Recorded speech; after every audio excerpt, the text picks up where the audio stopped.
create a world that walks the line. There's a rare few who think outside the box together for the crew. To break the equations, not bound to any rule. Exposing to the world the universe is all view. It takes the talent of the craftsman, it takes the mind of the fool, to make the vision realize energy and matter in a duel.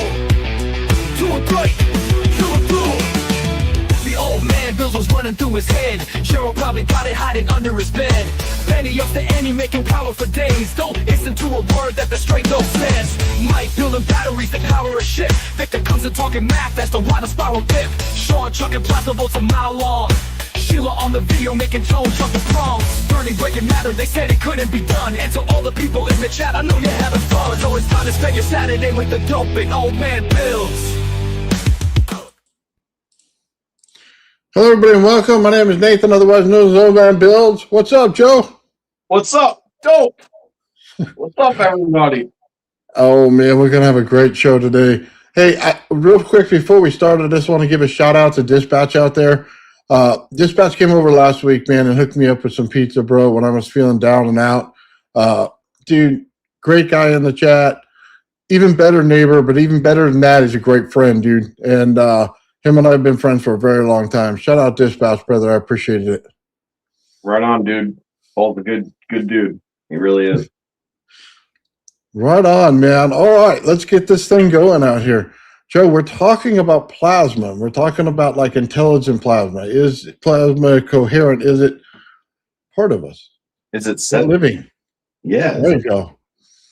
I mean, right? This is something that we talked about at various points in the past, but I think that it just raises like kind of a lot of open-ended questions. And I think that's super interesting, right? So we have this life force within us.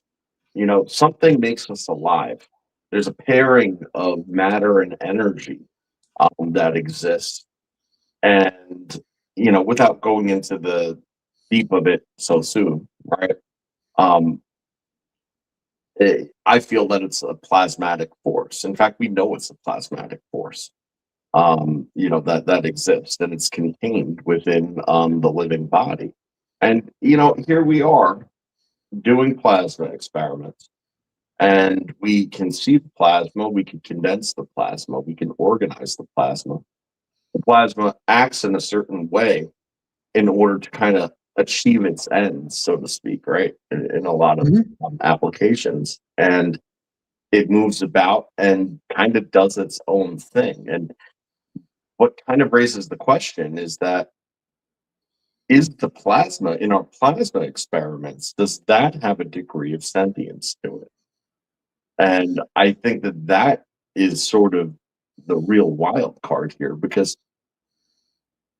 the thing is that we know that the conditions of the plasma have to be set and in order and in proper proportions with everything in its environment. Okay, in order for it to create in the first place, then to organize, and then to condense and organize in more dense states, right? All these conditions have to be set and proper in order for that to occur. But once it does, what you see is something that resembles, you know, light. It really does. Mm-hmm. So, yeah. So if you look at the voltage over a wire, I always look at it like a DNA sequence. Mm-hmm. There's like little balls that goes one to the other, to the other, to the other, with the connecting in between them, and then they space in and out like this. And usually the information is held in between them. That's where people like Bedini came out and said that's where the information hides, inside the packets. So if you think about that in the way of sentience, then yeah, if you consider our DNA having plasma in order to create sentience in our body, and then we're creating plasma in the lab, I could see the direct correlation. My only thing with it is, how long does it have to be there before it spreads out as that? Yeah, that is a good point. I mean, the DNA analogy that you're giving is quite interesting, because, you know, how that pulls back together is it's sort of like a DNA sequence, or a genetic sequence in general. It's sort of like a song. You know, it follows certain codes and rules and patterns and rhythms of different sequences And then it's sort of like the variation from like, like for instance, a certain sequence would determine, what you are, right? But Mhm. then the variables in that sequence, you know, determine who you are. So, it becomes this interesting situation where it's like as human beings, we're all the same song, but certain notes are just in a different, in different harmonic. It's the same note in a different harmonic. And that's where it sort of becomes interesting to start to think about. Well, I always believe that we have some kind of memory that goes on in our DNA. And I say it this way: we talk about structured water all the time, right? Water contains memory in it. Water is like a somewhat of a plasma state in the way that it's just a giant liquid form, where plasma is more of a gaseous form, right? That's going bordering on liquid. I look at it as the memory stays within the body, so then it transfers over in living form from the man to the woman, right? And then the woman changes the DNA that's coming in to alter it to form the new being that's going to be, right? So you're getting different values that go on inside of it. And anything that you add during the sequencing of it that goes on with the woman at that point in time changes that personality of that person immensely. That's why they say play some Mozart when she's pregnant. You know what I mean? Do things that are fundamentally important when she's pregnant. You know what I mean? Get those intelligence levels up of the child so they can start to understand coding already as they come up. I think that's kind of the transfer process in the plasma of the sentience inside of our body. Yeah. So I'm looking at it like, okay, so if that's there, then the universe plasma has been here for a long time. Right. And so now let's look and see, what do you think about that? Well, I mean, so right, it's like it's all the same. Yeah. Once again, and I'm right, and I mean, you're describing it in the viewpoint that I like to think of it in, which isn't necessarily the most accepted of theories, I would suppose, but that the life force energy itself, the actual plasmatic life spark, the sentient being, comes from the male, right? And like you said, the female is the one that takes all the parts, her parts, and out and a man's parts, and puts those parts together in their final sequence, right? And I love that you brought that up. But what the reason I'm saying it's all the same, right, is like they describe in dogmatic and religious uh texts and everything, that during creation, in Genesis, that realistically, God, gave his energy into man to animate them, and that's what was passed from, we, and often we perceive God as a man, and people don't like that. And because the truth is that there's one part of God that's a man, but the other side is the female organization side, right? Because you have God the energy and God the matter that have to come into coalescence with one another in order for any of it to exist. Um, to digress, though, you know, as a man, and under the theory that we're kind of saying, you're passing your plasmatic life force as a man, and giving that as new life, so you're giving a piece of your own plasmatic energy into that. And then in esoteric practices as well, like, or just like some cult stuff, there's this whole idea that there's a lot of life force energy that's held within, your spud. Yeah. So you keep your spud in there for as long as possible, so you retain that life force energy, and that actually gives you a higher degree of plasmatic presence, which allows for a deeper, more thorough connection, to the greater whole. So it's all Well, pretty interesting stuff. what's interesting, so let's draw a parallel to plasma we think about in space, right? So what happens is light will come in and hit an object, right? And as soon as it hits the object, it goes through layering and it focuses the light. focuses the light to the center, and then all of a sudden from the center, it builds out into this thing. It presets the outside condition, right? And it starts building from the inside, but it doesn't just build one thing. It starts to build what you would think would be like little circles, right? Going on. But then we look at the egg and the way that it works. It's a set outside. It goes in there. The sperm goes to the center. It starts to build, boom, 1, 2, 3, 4, all the way around it. It's mimicking the same structure that we're seeing in space. So now you're looking at it going, okay, so you're talking about the same geometry, the same structure, the same pressures, you know what I mean, just at a different scale and energy.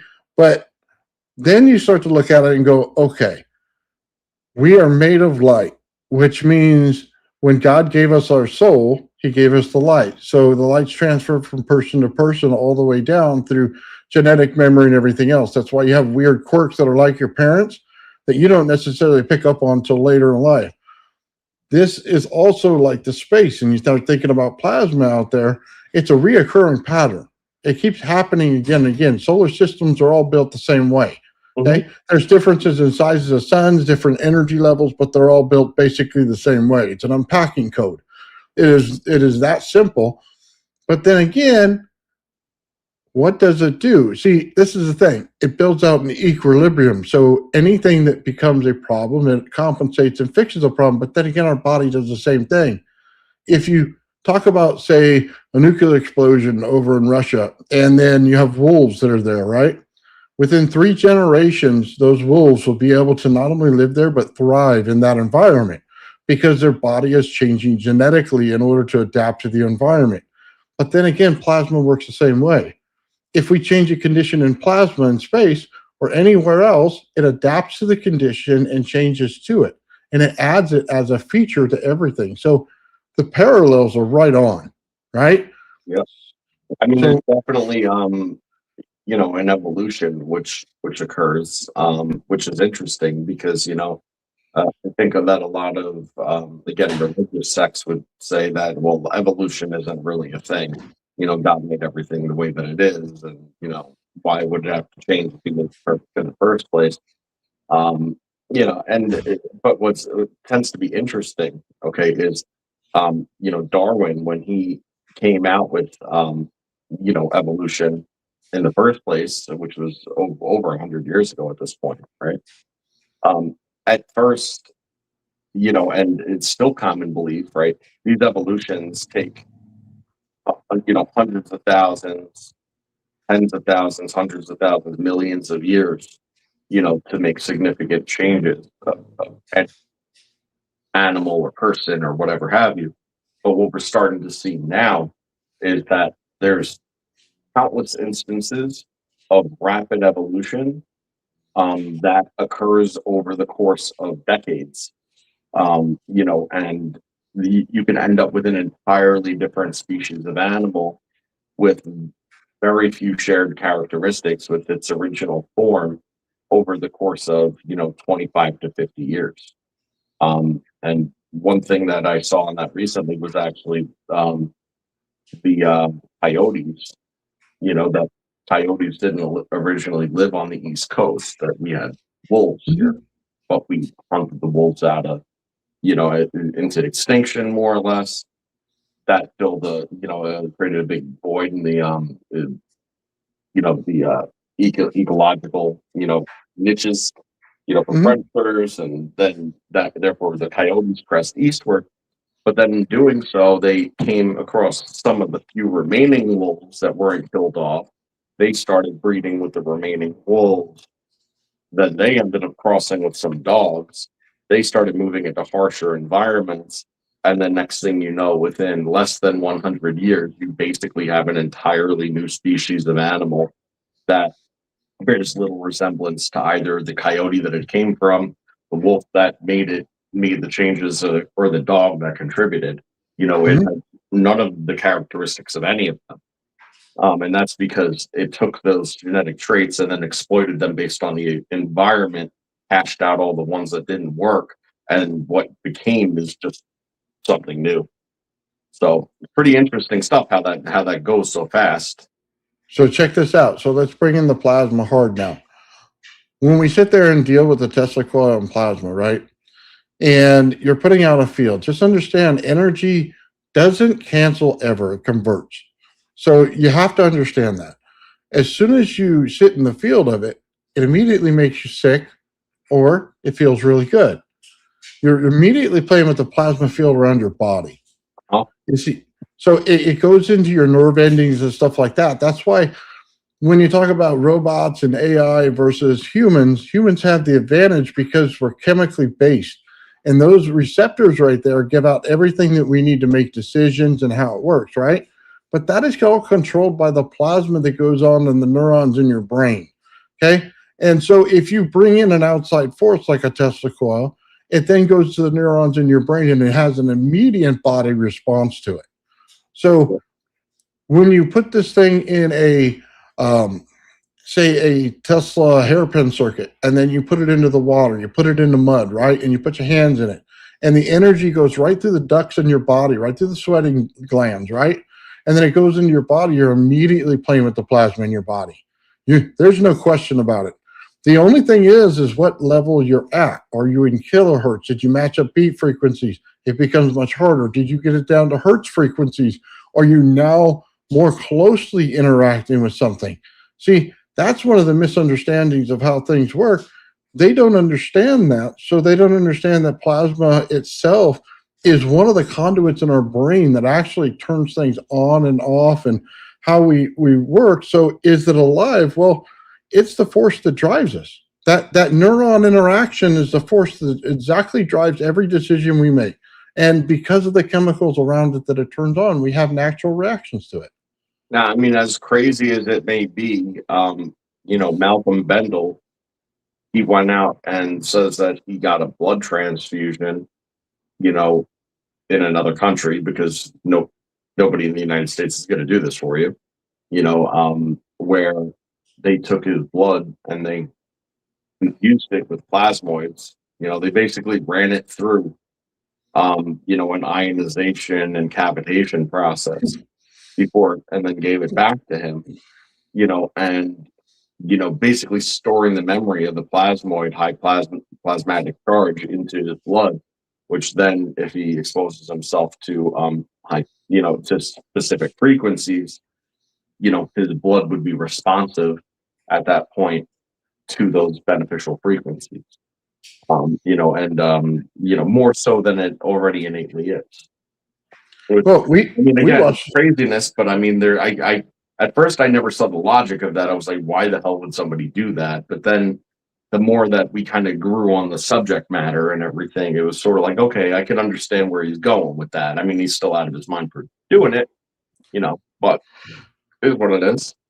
There's receptors in your body. You and I watched a video on this that talked about it. As soon as you hit a certain frequencies, those receptors open. Okay, so it'll open up your adrenal gland. It'll open up other ones in your body and give a instant response to what's going on. Yep. We're going down that road with Rife, and then science stepped in and shut him down.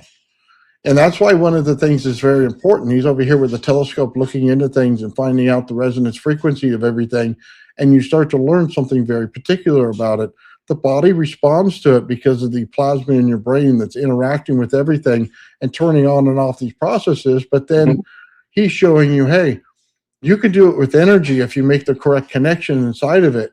You can start controlling these processes. Well, what does that mean? It means big pharma's out of the picture. They're out immediately. Absolutely. Yeah. And that's why they shut them down. You hit the nail on the head with that. This is where chemistry and physics, smashes together. You have, like you said, all these receptors. And when you look at it chemically, all these hormones that hit these receptors or chemicals that hit these receptors, they have their own specific geometries and arrangements. They nestle up into these receptors, which are basically empty circuits. They need something plugged in order to complete their circuit. The more of these receptors that you plug into with different geometries is deterministic of the type of circuit that's being created. The type of circuit that's created is deterministic of two things: energy exchange rate, as I like to put it, upper dimensional energy exchange rate, okay, and the frequency in which that exchange rate is going to occur at, which one and the other are directly related, because the exchange rate and frequency is the motion over time, right? So the geometries of the molecules that plug into the receptors themselves are wildly important and specific, because I propose, I'm not going to say it is, but I propose that those molecules in that circumstance are acting as a resonant antenna, okay, to be deterministic of the frequency, therefore the exchange rate that's ultimately going to come in. Now, this is why things like certain specific chemicals or hormones, different ones, right, will hit the same receptors, but then have a different effect. Mm-hmm. Yeah. So what happens over time, and I'm pretty sure science has already said this, your receptors clog up. And as soon as your receptors clog up, then you're not able to put out the actual chemicals needed for your body to heal. And you just curl up and die after a while. Your body can only fix so much stuff, right? But what does this do? This basically says where there's a disconnection between your brain and the receptor, we're turning it back on, right? Yeah. That's what it does. Now, that's what Reif believed in his work, and that's what he did. And he did it in very short bursts. It wasn't something that you can handle over time. You just have to remember something very important. Your body's in a time dilation field. So your internal clock is much different than the external clock that we live in. And as soon as you realize that, then you understand why 2 minutes in a device is worth years of exposure to something. Because then if you overdo it, you're way overexposing it. The radiation itself would take out the great effect and put in a very bad one, and then you're done. Yeah. I mean, that makes total sense too. But it also, that same exact thing plays the same role to do with neuroplasticity and the formation of new neural pathways, right? So there's this whole thing that if you're being inducted with a certain frequency, that could actually force new pathways to be created, connecting things that previously were not before. And it's in my opinion, at least, that once those pathways are carved, that is a form of in-life evolution, because once you're able to carve those certain pathways that weren't connected before, how are you the same as everybody else? Because you're not. You have literal functions that other people are unable to express. Yeah. So, well, it goes back to the thing about mutation, right? We're not in equals by any means. You know what I mean? It's the mutation itself that allows for everything in changing how it works. So building new pathways is right along the right framework of exactly what we're doing. But then in plasma, we're doing the exact same thing. You know what I mean? We're creating new pathways. Sean shows this all the time. As soon as he creates it once, he set the condition in the environment to allow it to happen again.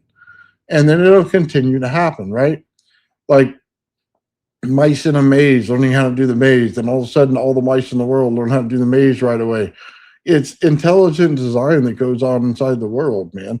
Resonance frequencies hit a certain receptor that changes something in the body that allows for memory to go on. But then we think about radio waves in the atmosphere, and we can hear a radio wave from the 1950s. Yeah. I mean, just every once in a while out of the blue, if you have your radio on, you start to hear some, New York Dodgers or something like that going on. And you're like, what the hell's going on? That sounds like the Mel Soul shit to me, huh? Yeah. For real. But it's absolutely true, man. We're living in a cold plasma field. So it's taking those things and holding them in as memory. You got to think about it. It's just an RF frequency, right? But then it becomes memory in the Earth's magnetosphere itself and then bounces back to us. All right, cool. So let's link this all together since it is all the same. All right. What you just said, okay, and now you know that you got your new sensor array, right? And we know that Sean's played with things in the past. But here's the one point that I don't think that we've ever really discussed about those types of sensors is that anything that can pick up like an antenna or receive as a sensor, is also equally as able to output, okay, as a transmitter. And if you, the prime example of this would be like an LED. Okay, you could plug an LED in and everybody knows what it does. It lights up.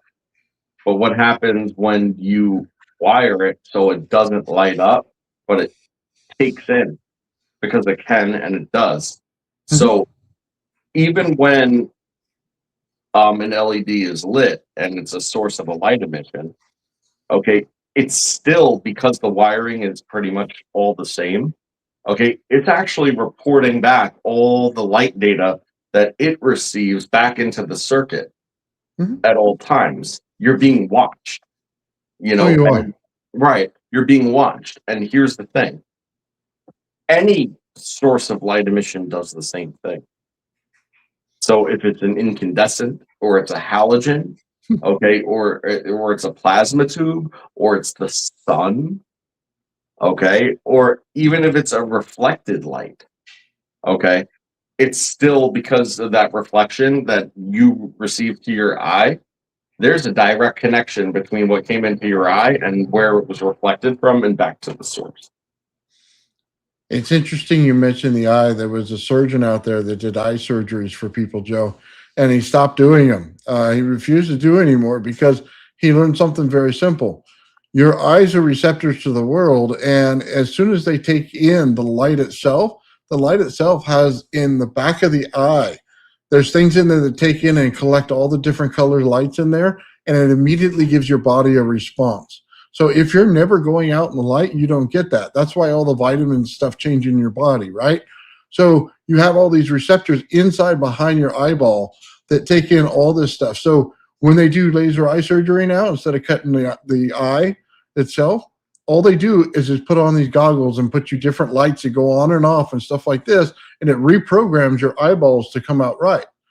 Well, think about that when you talk about the understanding of, everything in your body. If you start putting on those goggles and they get the right frequencies and putting them on and going to the light receptor, which puts them into an electrical signal in your body, guess what happens? Your pores start to open up. Everything starts to turn back on. That's a leap that they won't make yet, but they'll do it for your eye surgery right now. Right. Oh, here. You need proof that plasma is sent to you. Look at a tree. That's all you have to do. Because what you realize quickly is that a tree, okay, is born in the dark, okay, of the energy of the ground, all right, and uses the energy stored within the seed and the energy of the ground, okay, to sprout and to grow. And it grows downward and retrieves, and it grows downward in the way that you would expect for a circuit, an open circuit like that to grow, right? Fractally and outward, and tendrils, coming out, getting as much earth energy as possible. But then what does it do? Well, it grows upward, and then it expands upward to then connect, to be able to act as literally a semiconductor, between the earth energy and the atmospheric energy, because we know that they want to make the connection. So they grow ever upward, and they're taking in the solar energy, and they're taking in the atmospheric energy at those higher points. Because we talk about photosynthesis all the time, and we're like, it's the light, the plants need the light. Well, yeah, that's true. It is. But that's only one part of what it does up there, because all of the branches and the way that they grow out as well is acting as a fractal antenna, okay, to actually take in all of the energy potential that it's in resonant with atmospherically at a greater height.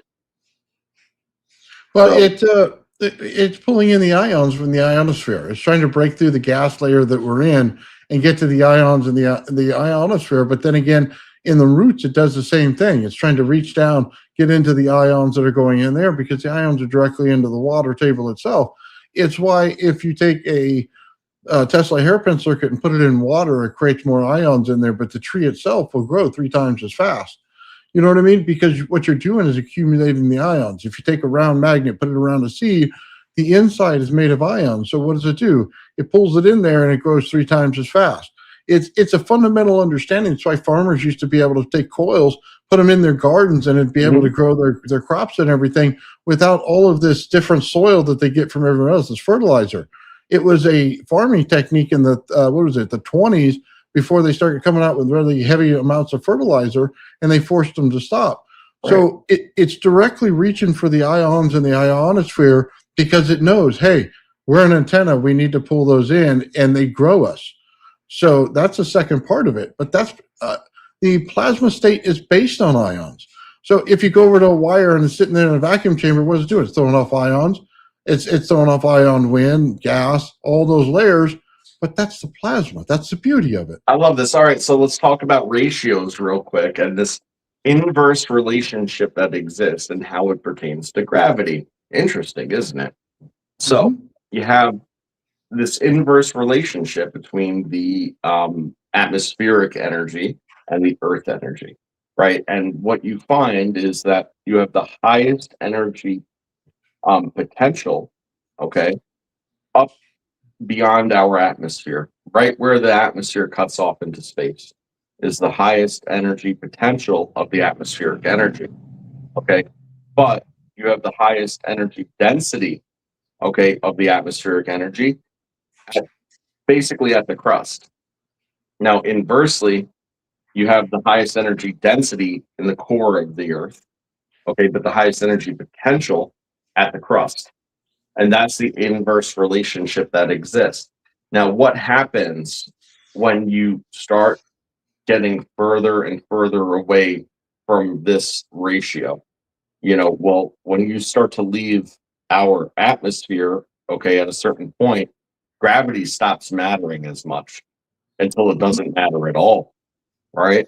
And the same thing, if you were to, somehow manage to go through the Earth, you would find that, it's going to pull harder and harder for a while, and then it's going to start to let off, and then all of a sudden it won't matter at all anymore, right? And that's exactly the ratio that exists. Then that is the energy exchange dynamic that's deterministic of the gravitational relationship locally for us. There's greater mechanisms as well, okay, because of the dimensional energy exchange as well, that has to do with the greater time dilation. But that's primary to the secondary cause, right? Because the secondary cause, the thing that I just described about this inverse relationship, that wouldn't exist if it wasn't for the upper dimensional energy exchange in the first place. Well, anytime you compress ions, you have a time dilation going on. That's why it seems like the plants grow faster, but in their time period, they don't. They grow at the same rate. But what we're experiencing to them is them growing faster. It's because their time dilation field is different than the time dilation field on the exterior of it. So let's look at this. We take the Van Allen belt, right? And you calculate the distances in between it.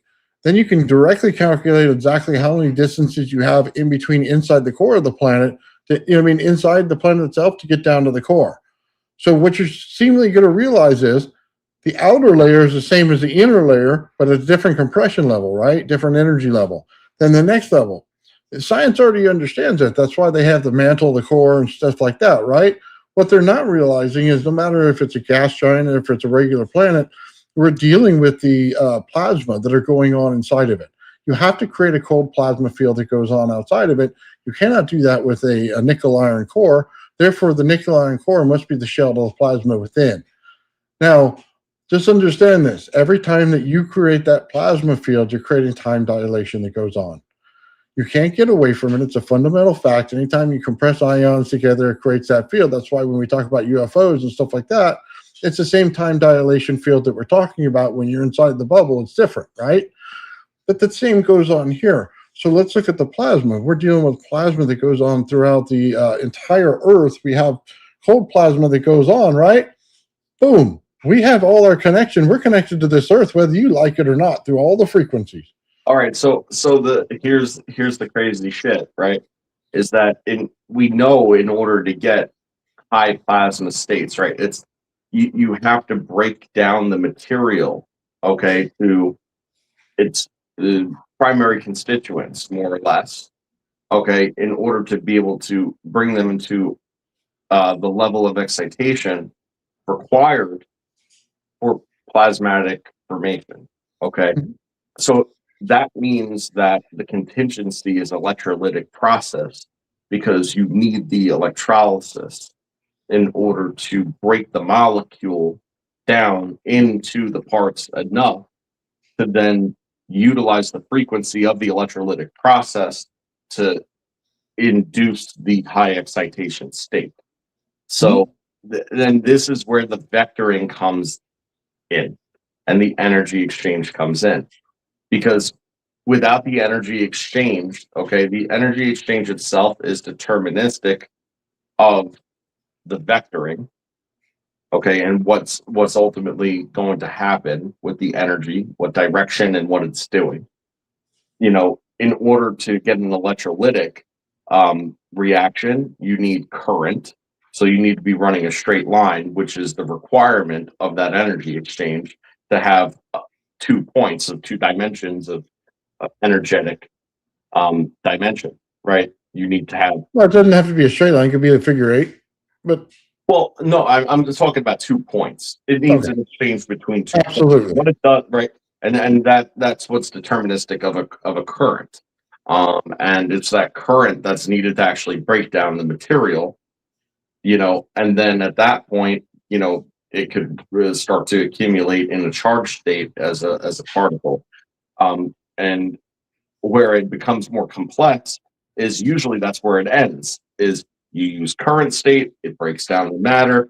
There's some plasma. The plasma doesn't do shit, and that's where people are like, "We made plasma. It's cool. Look, right on, you know, yeah, rock and roll, you know, whatever." But the thing is that you need to then revector your relationships, you know, between point A and point B to have multi electromagnetic mode functions, okay, that then have offset differentials. You know, when you have your offset differentials in these exchanges, now you can start having organized mass accumulation on both sides of the reaction. And Lord and behold, here we are doing lab experiments. You know, because that's pretty much what it is.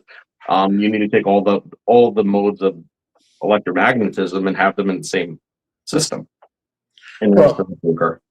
let's look at it like this. They say that you control a UFO with your mind, so the only way you're getting to do that is through the plasma state. Just understand that up front. The only way you'd ever be able to control any kind of UFO with your mind is through the plasma state. You must recognize the Hertz level and then put your mind in the same state of it. It will actually react based on your brain patterns of doing that versus anything else. So it'll act like the shell is part of your body, is what I'm Right. saying. It'll Mhm. feel like the receptors, your pain receptors, everything that shell feels, your mind's going to go through. If you're not mentally ready for that, like Green Lantern level, you know what I mean? We're putting our mind straight and getting it right. You're going to hurt and it's going to tear your brain apart. You have to be able to do this with one focus, one goal, one understanding to get through it. I can't tell you how many people, when I'm standing in the side of a field, will not come in the room.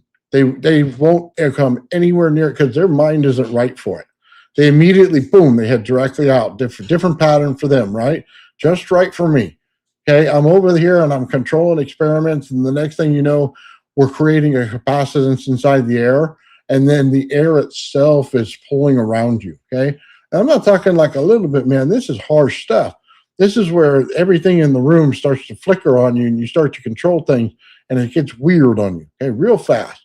But that's what the mind does. It controls things at a certain level. That's why they don't allow you to go below a certain hertz in order to create energy going into your home. Okay. That's why they keep it on off frequencies when they do this stuff. They do not want everything working. Like if they wanted to make things work better, all you have to do is take everything in your house, create it to the same frequency that goes on the pole. And as soon as you do that, man, everything in there is in a complete resonance. Now you pick up extra energy because it's no longer fighting itself. And then it runs continuously for a long time and people are amazed, right? But that's the way it's supposed to work. And we design systems to fail on purpose so that it doesn't work that way. So they can sell you a new toaster, they can sell you a new blender Yeah. because they don't want it to work forever.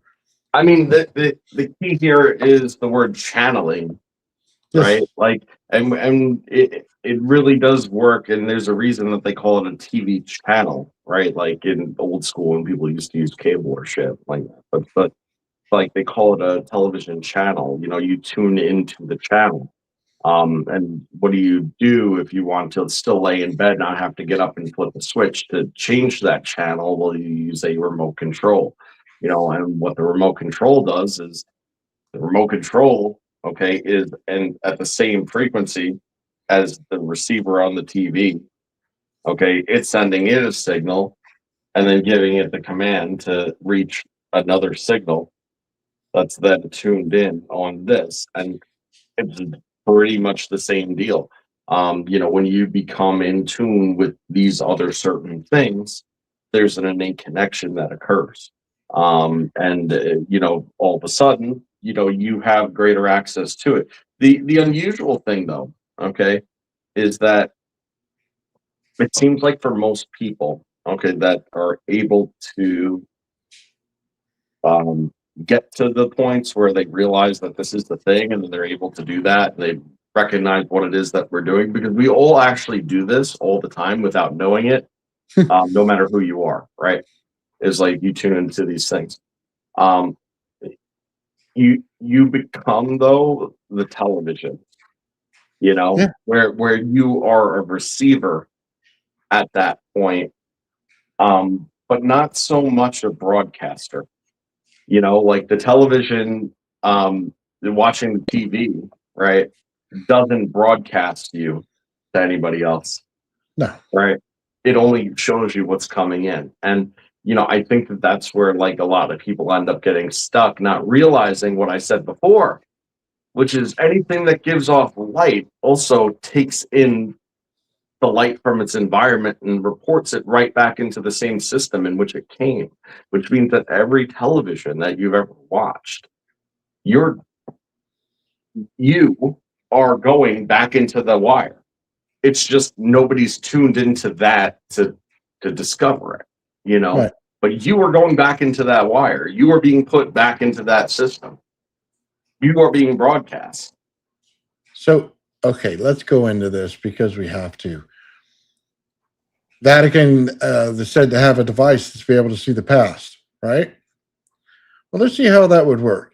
We take plasma from the ionosphere, which records everything, by the way, inside of it. It has packets of information, just like RF signals. It records everything that goes on inside the Earth. You connect to that with your television screen, you put them on the same level, and they communicate, right? What are you getting? You're watching the RF signal of the past on your screen at all times then. Now you'll be able to view the past, right? It sounds like something scientifically impossible, but it's really not because you think about it, the only thing that you're doing in your TV is you're being able to take the plasma and manipulate it in order to create the light on the screen. Well, what if you just take the signal from a different source?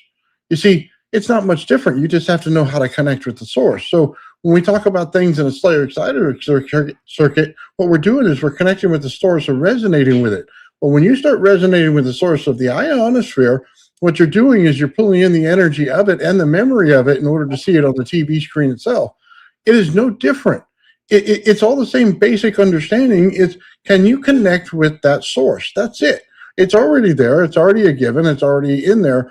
As a matter of fact, crystals store energy better than anything, and they store mass amounts of information that you may not understand yet. You see, I don't think ancient libraries are built on a bunch of papers and stuff like that. Not for the advanced civilization. They're all built in crystal. Every bit of crystal tells its story, and it tells you the story of the earth continuously inside of it, and all of the information's in there. So when you start talking about a Vatican player that could see the past, yes, it absolutely can because it's all recorded in the ionosphere. Now, Yeah, I mean, there's so much stuff out there that records this plasmatic data that it's not even funny. yeah, And once you realize that, I mean, anything and everything transparent, whether it's glass or plastic or a crystal or, you know, if it's transparent in any way, shape, or form, there's refraction points that occur. And it's like I discussed before about the crystal sphere, you know, and I have it right here just to kind of give the visual again, you know. This crystal sphere is constantly and always capturing every bit of data that is 360 degrees around it at all times. And the way that you know this is true, okay, is that it has a central point of coalescence. And there's this point directly in the center where the image flips upside down. You see me Yeah. I upside see down, you upside down. and I see you upside down, right? What that means is that everything crosses. And we're at the point where everything crosses. I've looked at that point, and I've shown us looking at that point, and it's literally a hole where everything breaks down into its little tiny bits, you know, and distorts, and then goes away, and then comes out flipped. Okay, and it's at that very threshold of where it goes away. You know, you try to look into that hole as hard as you fucking can, and you cannot, because that is on the other side of Planck. Okay, Yeah. it crossed Planck, and all the data that is 360 degrees, and it blows your mind when you really think about it. Okay, it's from every infinite point on this, Mhm. at all times, from every direction, caught and stored in that same exact central location. Oh, a Vogel, sorry. The exact same size all the way around. And it creates a direct point. Well, what does that do? That was multiple resonance at once, man. Perfect crystal in order to make energy inside your craft. That's the one I'd start with. Man, you know what? These things, Joe, they don't tell you a lot of this stuff, but this world is so much simpler when you get down to really what things are. So I went through an experiment today, right? Bismuth in the center of the core, 360-degree sphere of it. You put water on the outside of it. You put piezoelectric discs on the outside of that, right?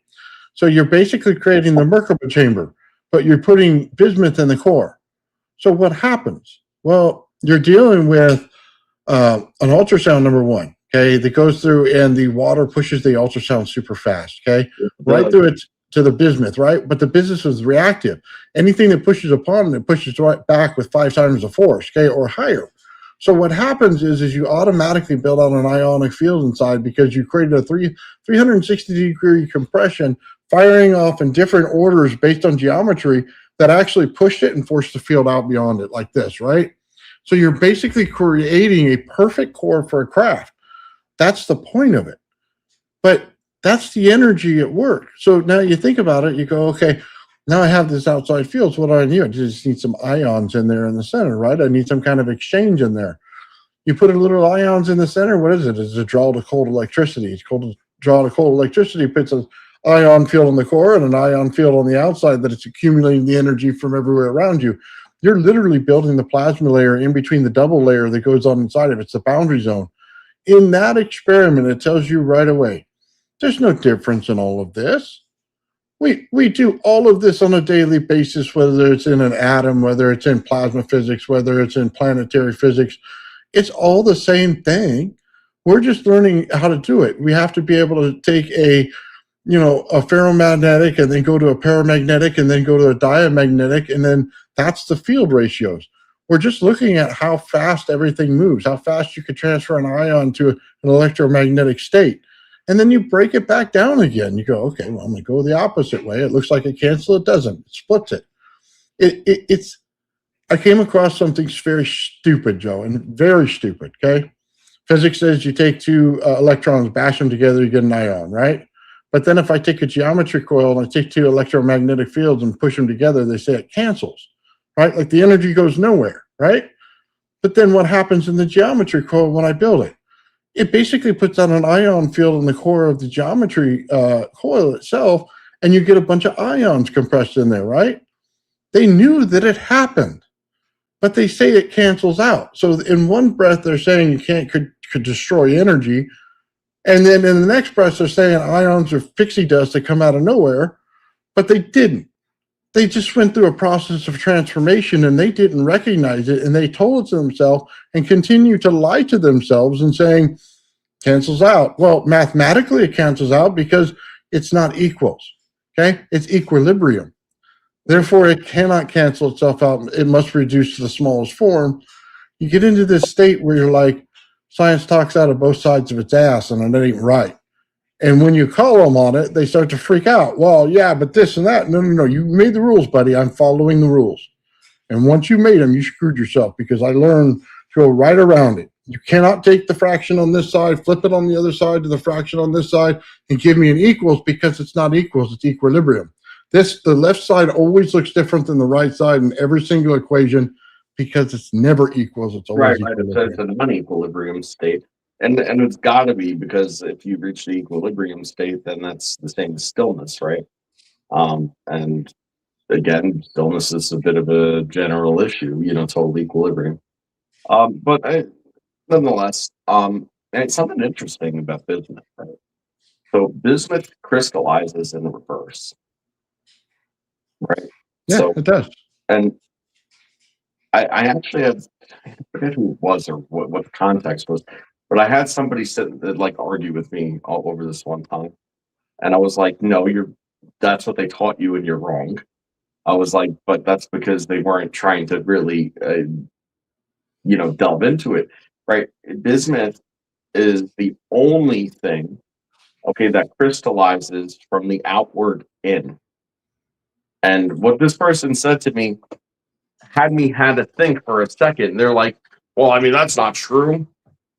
It's like, look at an ice cube. The ice cube, it freezes from the outside in, just like bismuth. I was like,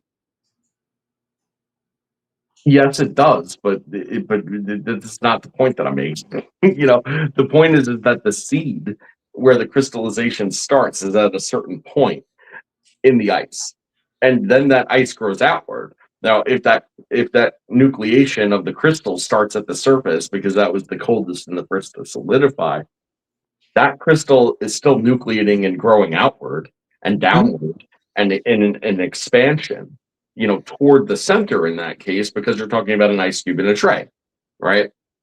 So that's how you could end up with water in the middle of your ice cube, is because the expansion of the nucleation of the ice has not yet reached the central point of that water, right? But it's still expanding in nuclear, but everything else does that same exact thing.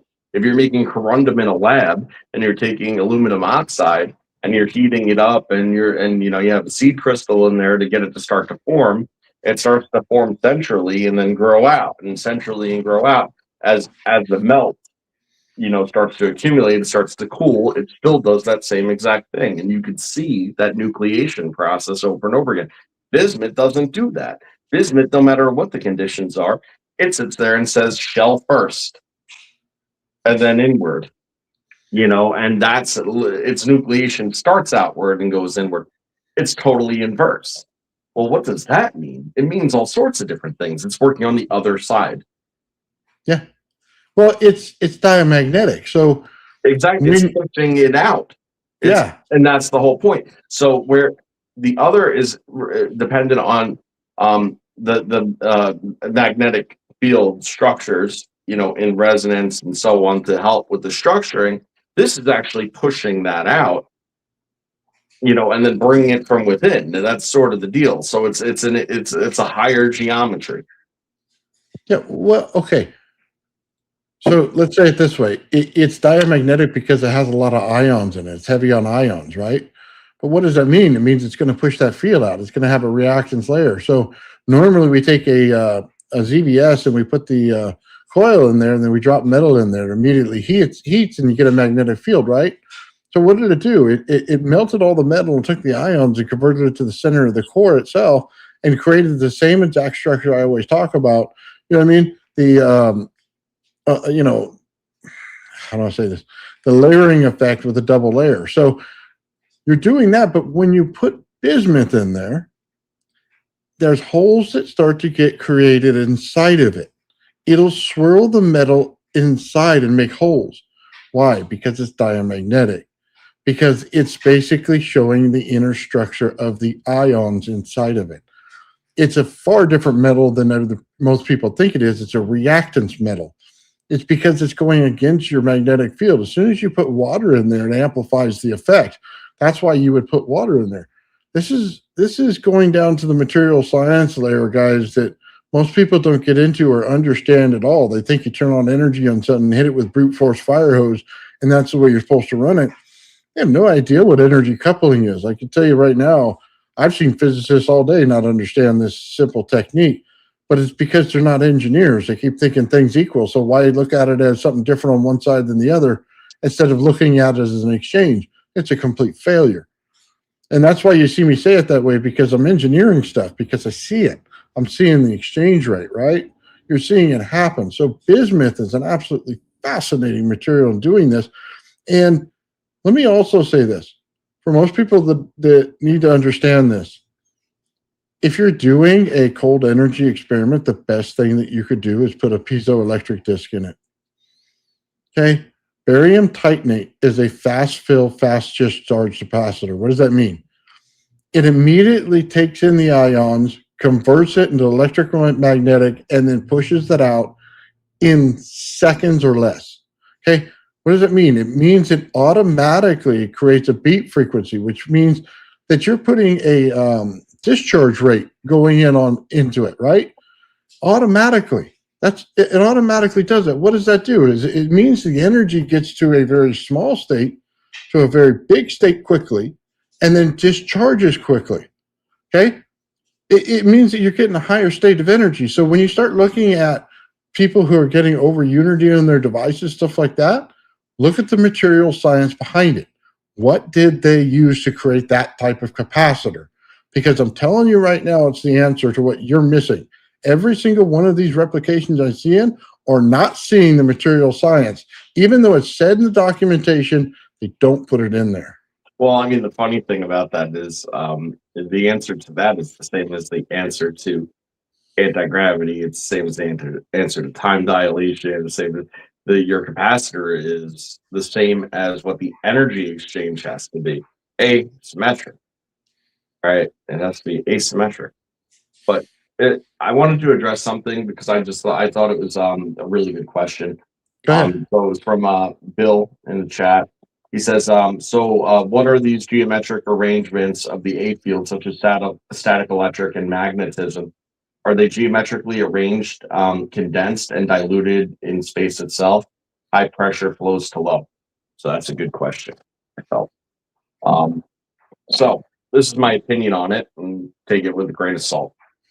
But if you take into consideration that the manifestation of either static or magnetism in general, right, is contingent on matter, okay? Meaning that transient energy is non-manifest. What you realize is that the transient energy that becomes manifest, okay, in the presence of matter, is going to react to it in different ways depending on what it is, okay, and what environment it's in. So what else is it in relationship to? So if you just have a random space object, okay, it itself is going to cause some excitation, because of the energy exchange that exists, and of the ambient transient energy. And that's going to create some degree of magnetism. It's going to create some degree of what you're referring to as static is actually, potential that is a potential accumulation on matter. Okay. So it's unvectored energy, if that makes sense, right? So what do these geometries look like? Well, it's all repeating and it's all the same pretty much. It's going to, the geometries would be depending on the nature of its vectoring, of the energy vectoring that it's able to excite. So there could be a situation where something just simply has an accumulation of potential on it with no vectoring, and that geometry would just be concentrated at the surface and diffused, right? And that would be it. if you start to bring it into, a current state and stuff, depending on what the material is, it's probably going to have a magnetic component at that point because of the current. So the current itself is going to be a constituent of it having some type of magnetic component, which means that the field would then look more condensed but still diffused, but it would have a boundary torsion layer, okay, at minimum. And you would probably get some type of material excitation off of that because, as we said earlier, current is direct result of electrolysis type breakdown of matter, and then is also the cause of high excitation, meaning that you probably have a plasma plume of some sort or plasma accumulation under that. Now, once it becomes more complex, either material wise or environmentally, where you have multiple bodies in an area where their fields are then interacting, this is when the field geometries cross, right? So once you start to have these energy exchanges between bodies, then, okay, now you have a secondary axis that comes in that changes the vectoring. These parallel axes, as we've said many times before, they cross. And then they have a third vector that then goes around it as an offset differential of those two field interactions, being a beat frequency pulse that is standard magnetism dimensionally. And generally speaking, actual electromagnetism in the high order state would be spherically toroidal. So it would be spherical with a boundary zone with still mild diffusion, with definite rotational vectoring, as well as central axis dimensional tunneling through the toroidal pulse. So that's what you'd be looking at geometry wise. It would just be the step up of electromagnetism vectoring depending on what the material and the interaction is. I hope that answers your question. Okay, so I'll say how I think about it, Joe. Static electricity is a charged state. It's a state upon an item. Okay, it's created in a mechanical form in order to create the charged state. Okay, ions is a pure electrical state. It's a little bit different, right? So let's look at Walter Russell, okay, and how he does his atomic scale. In order to understand this properly, okay, you have to start to see resonance differently than you normally would. And it goes to a positive and negative on the scale. It's two funnels. Okay, on one side of the scale, you have one funnel, on one side of the scale, you have another funnel. That's basically how it comes out, right? Resonance goes like this. It goes up to a high point, comes down, goes back up to a high point like a saw blade, right? But instead of a saw blade being a circle, it now builds out from it, okay? Just like the golden ratio builds out. Now think about this. Every time it does that, when you're looking down at the funnel, it creates little nodes. So as you're looking at it, you're getting a geometry pattern. You're getting a little node that shows up here at the top of the resonance point in every single one of them. When you start to do that, you start to see a geometry based in there, right? You say, okay, I see a hexagon that created out of these nodes that are in there. To us, it looks two-dimensional, so we can actually see what it looks like. To the funnel itself, it's not. It's in the spherical part of the funnel, right?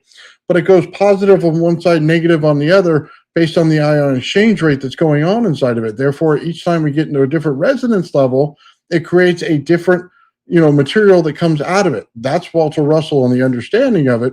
So a geometrical pattern, as you look down on it, looks two-dimensional. We're seeing the geometry, but what is it really? It's nodes that come out in each side, each single one of them when it hits a high point of resonance in order to create the node, and then it does it in a funnel. And that's as simple as you get. And you have two funnels that goes on in between it. So therefore, you have one pattern up here, one pattern down here, and they're geometrically based. So what's the difference in it? If you understand Walter Russell and you understand ion scale in order to build things, which means that basically in anything you want to separate material, you must bring it to an ion level. Chemistry says that Then we go on and we start looking at physical things. Can we change any gases doing it? Yes, because we have to ionize everything before we can change the gas into it, which means the ions change everything. Why is that correct? Because your electron is not exactly the electron you thought it was.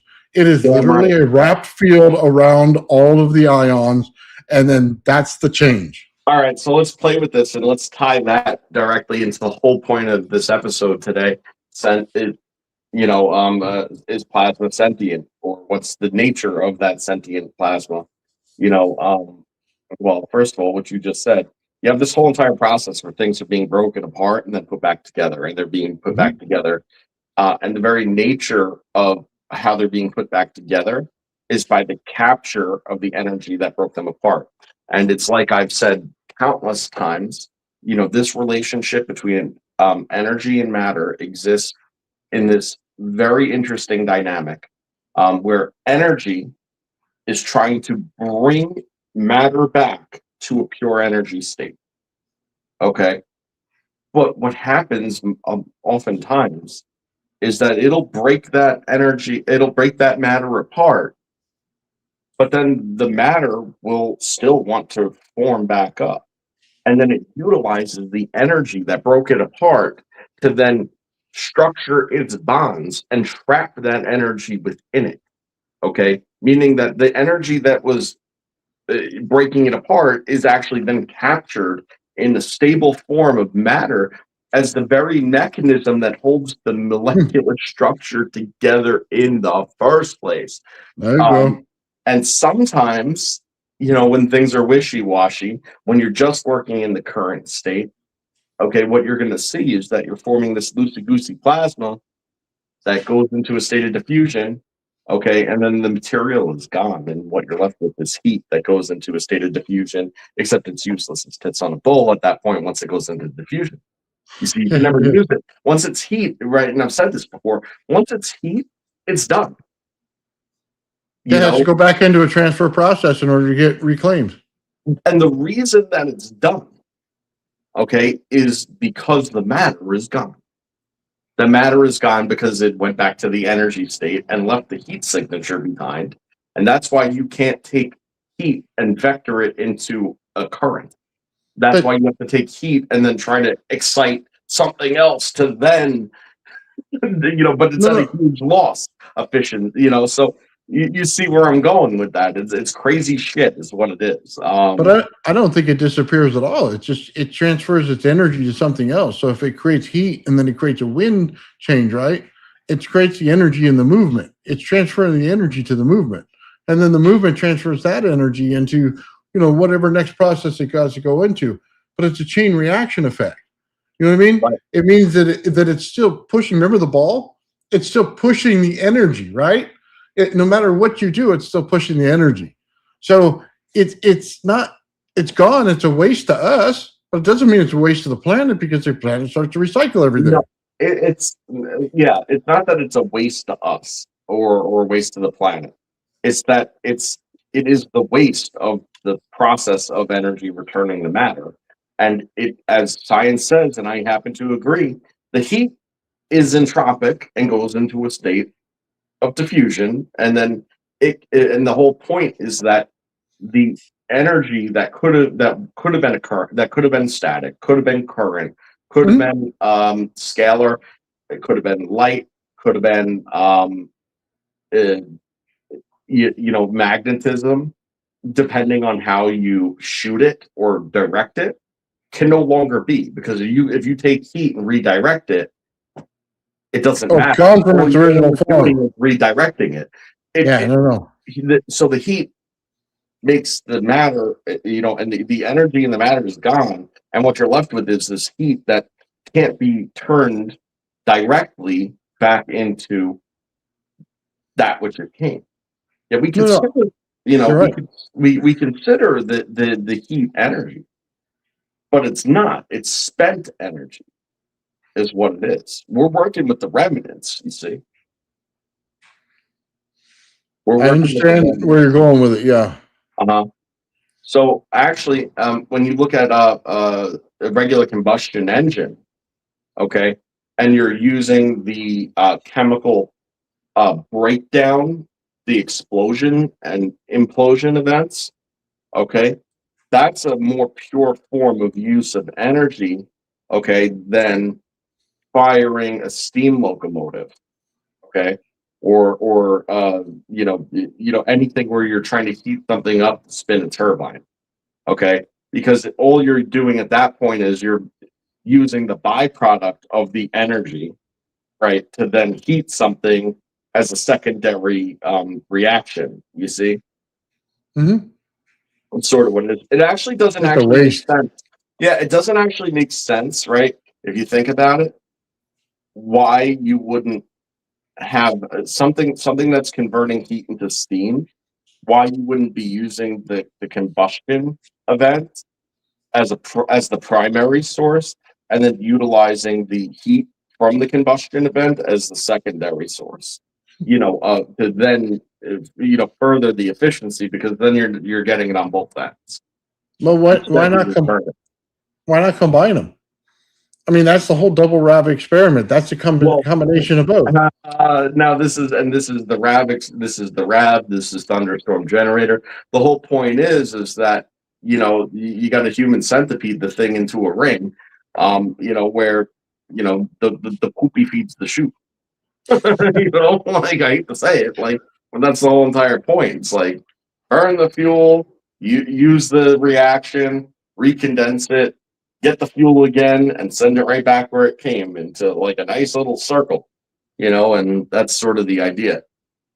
Hey, I just want to shout out, man. We got a new member, man. Thank you very much. Right on. Thank you. So is it sentient? Yes. Guess what?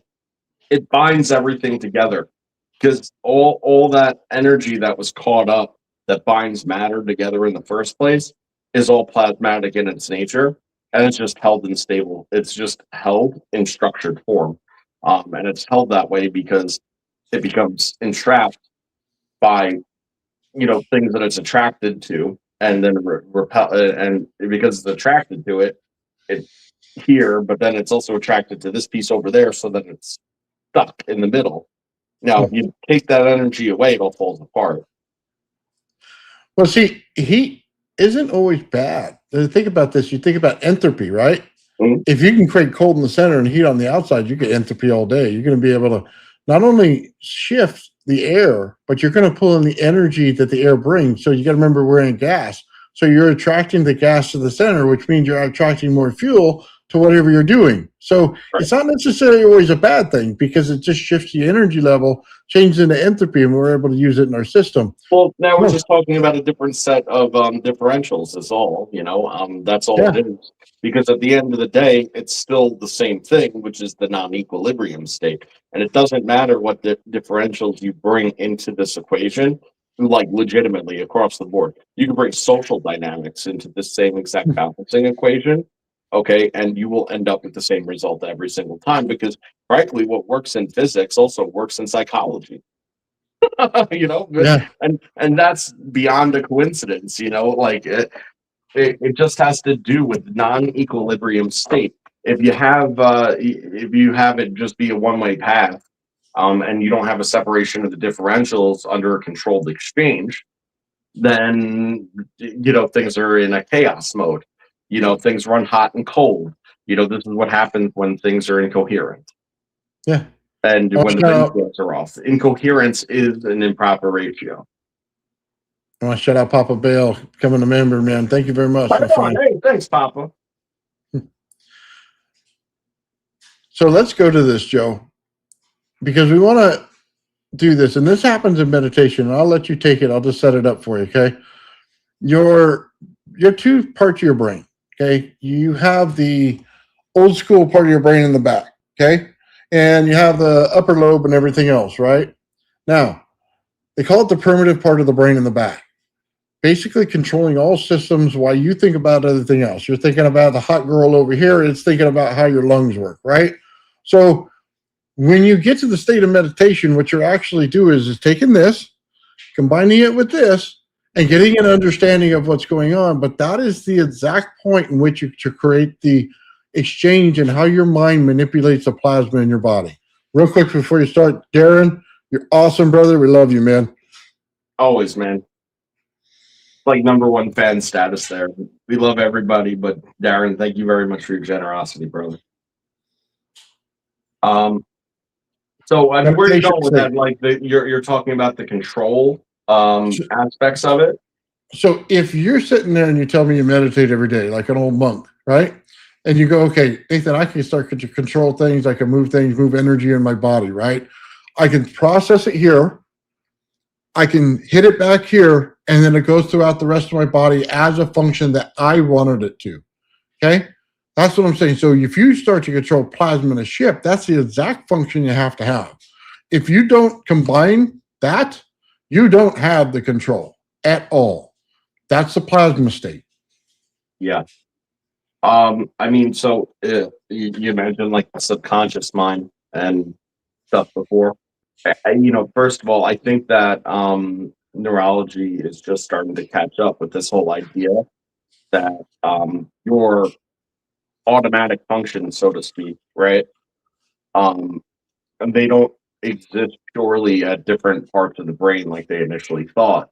That may be where the pathways turn back around, meaning that the actual process control itself lies within the nervous system, which is more related to Eastern medicine, where they start to look at things like different trigger points and acupressure points, and just chakras, and things of that nature. That our entire nervous system is at one with the brain and equally is responsible for these control mechanisms, which totally makes sense. Okay. That's first and foremost. Second, the subconscious mind being a whole different thing. Because realistically, that's the gate that you have to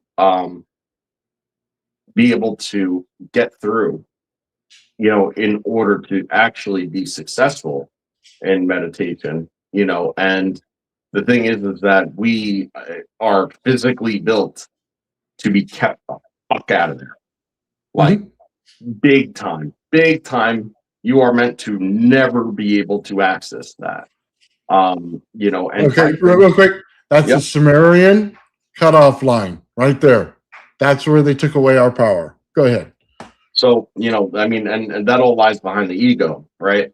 And that's very Jungian stuff there, but that's exactly what it is. You have this ego as your gatekeeper, the sense of self that keeps you out of your real self.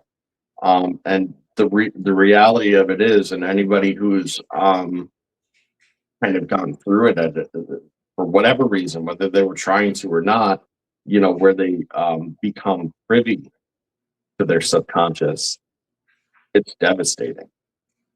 Yeah. That's why you're supposed to be kept out, is because it's devastating. The honesty of it is devastating. The reality, the truth of it is devastating. The recall of it is devastating. It takes everything that you've told yourself and gives you a second, third, and fourth view at it. And what's crazy is that you actually have to be able to chew through this entire subconscious, before you could even see what's in there. And that's like the ultimate goal here. The crazy thing is that is the plasmatic force. You understand, like what we're saying before about how all this information, right? Anything that receives light can give light, right? And anything that can give light can receive light. Everything that you've ever said, everything that you've ever seen, everything that you've ever heard, anything that you've ever inferred, intuitively or otherwise, okay, is all stored in wild, great detail, permanently there. Like brain damage can't get rid of it. Like it's just, as long as you're alive, that's there. And like being able to then explore this plasmatic force, but then emptying it out. So being like, okay, you know what? I can come to terms with this. Not everybody can do that because like people have real deal crises over this stuff. It's a very real thing. You know, they have existential crises. They lose their mind.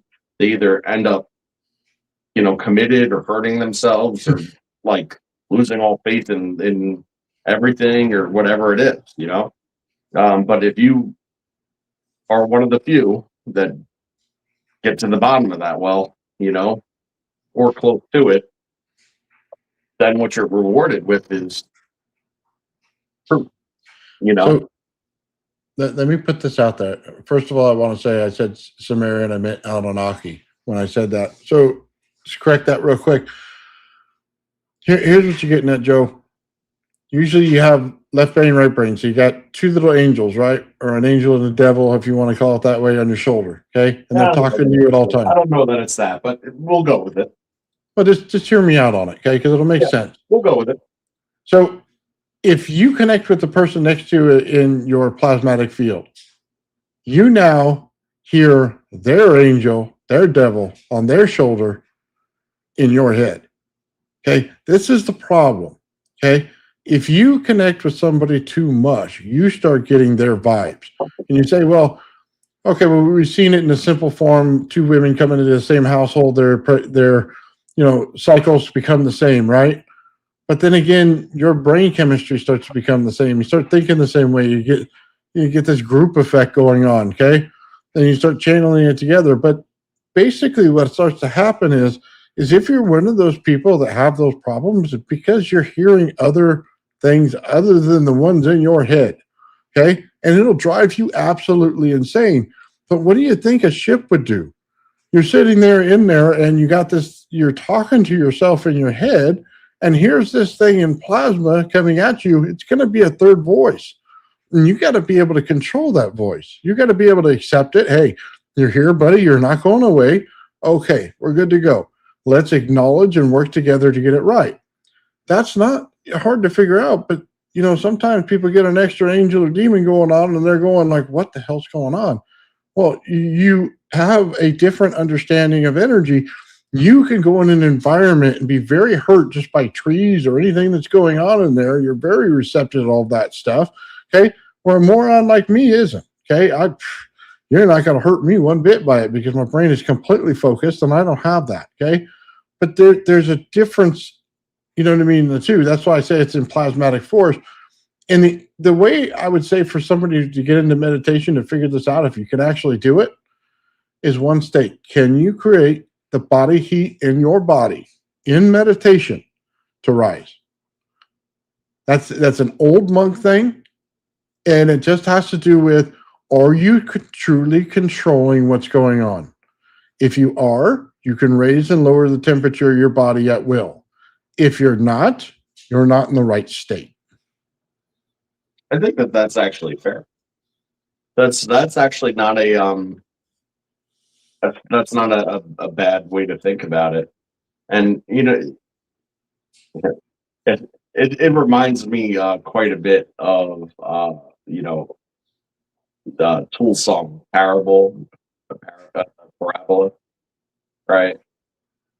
Where it's like you know, basically, you know, you're just like in a vessel, you know, and you're controlling this vessel, but you don't realize that you also have control of the vessel. You know, there's a big difference between controlling the vessel and being in control of the vessel, you know, because you can move the arms, but can you, you know, can control every aspect. And there's aspects that you know, like that you can control to a greater or lesser extent. You know, you can fix your breathing, you can fix your heart rate, you can manipulate your body temperature, you can sit there and focus and you know, energy flows of plasma, mind you, you know, to certain specific areas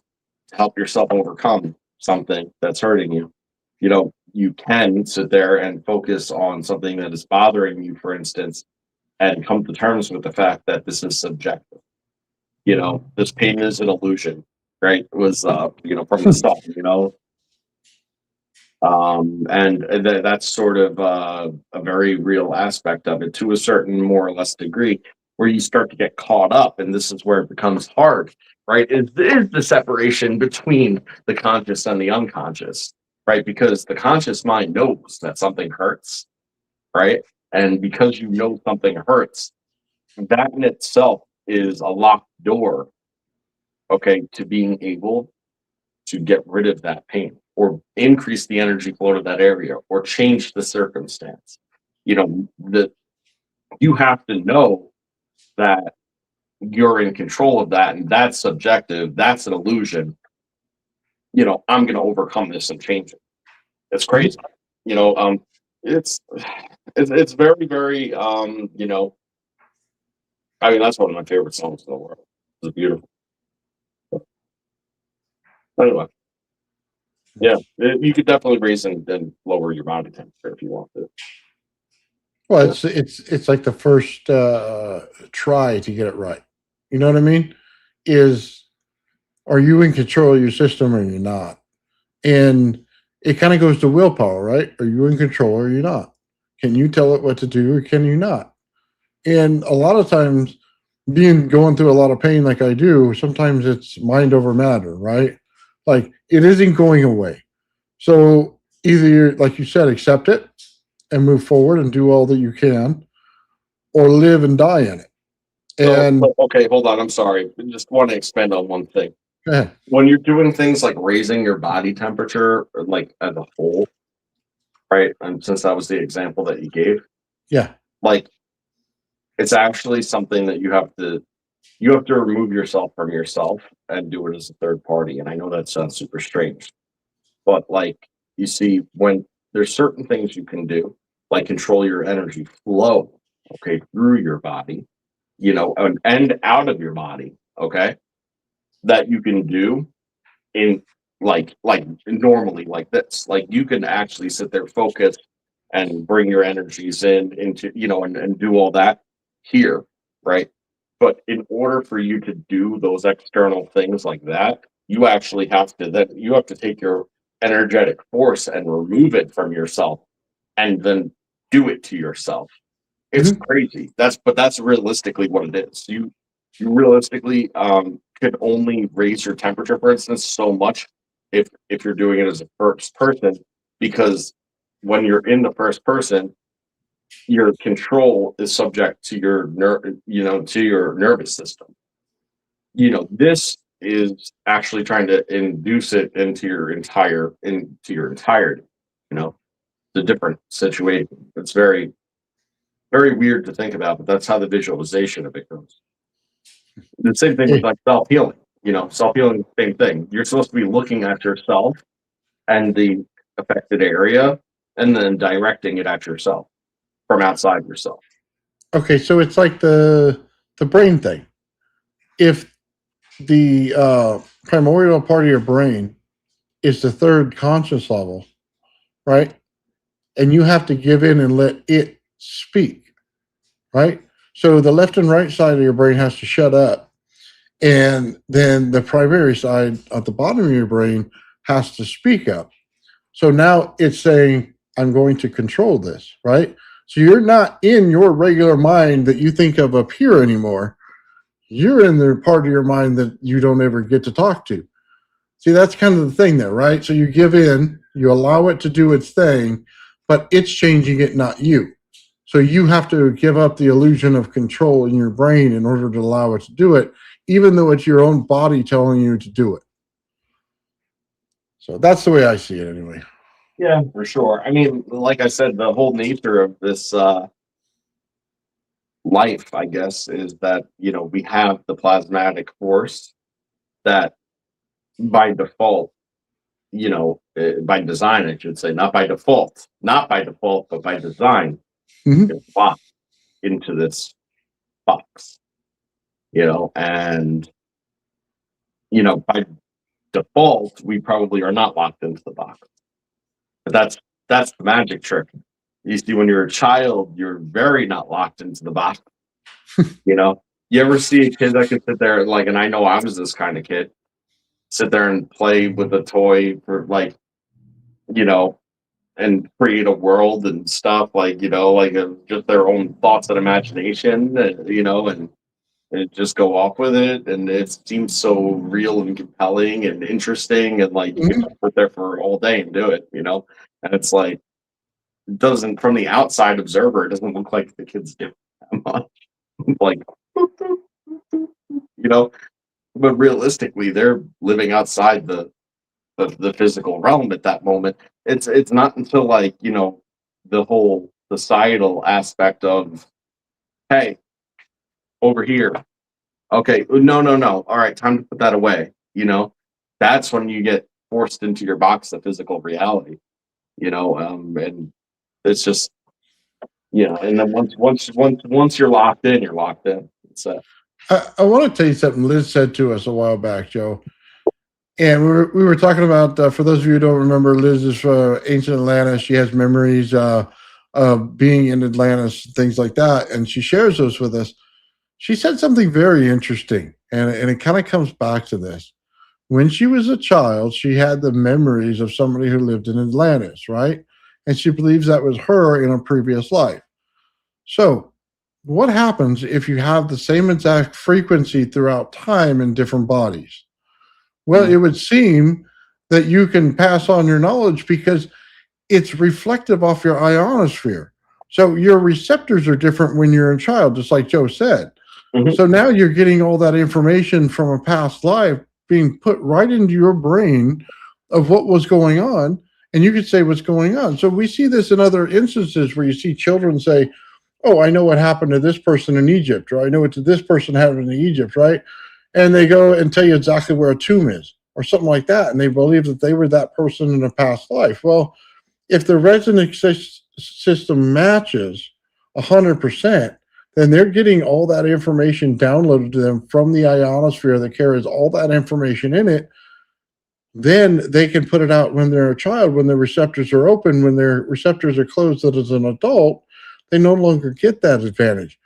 That's what's insane. So they use different states in order to bring back those memories, right? They hypnosis. They try to go to what we were just talking about. The oh man, I forgot the name.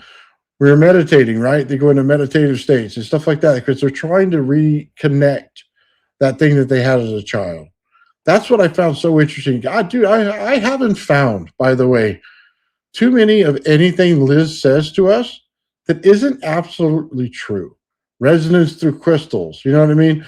Past lives. You go into how the environment was at the time, how it was, you know, two spheres like this on the outside that were actually iced over, and you had a center layer in the middle. It matches how planetary physics work when you start talking about different water levels and different abilities for the gravity to work in those levels because the ocean is further down, right? We're looking at things that are under ocean like 20 miles, and we're looking at it going, oh my God, what would the actual amount of gravity be because you're compressing the water more inside the earth?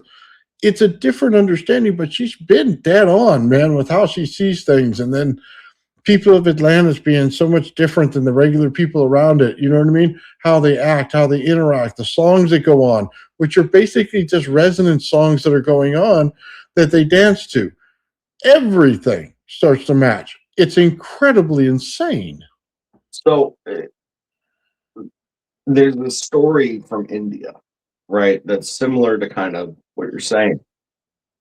And it's something, and if I get some of the details wrong, it's something like this. But one woman died, okay, and another woman had hit her head.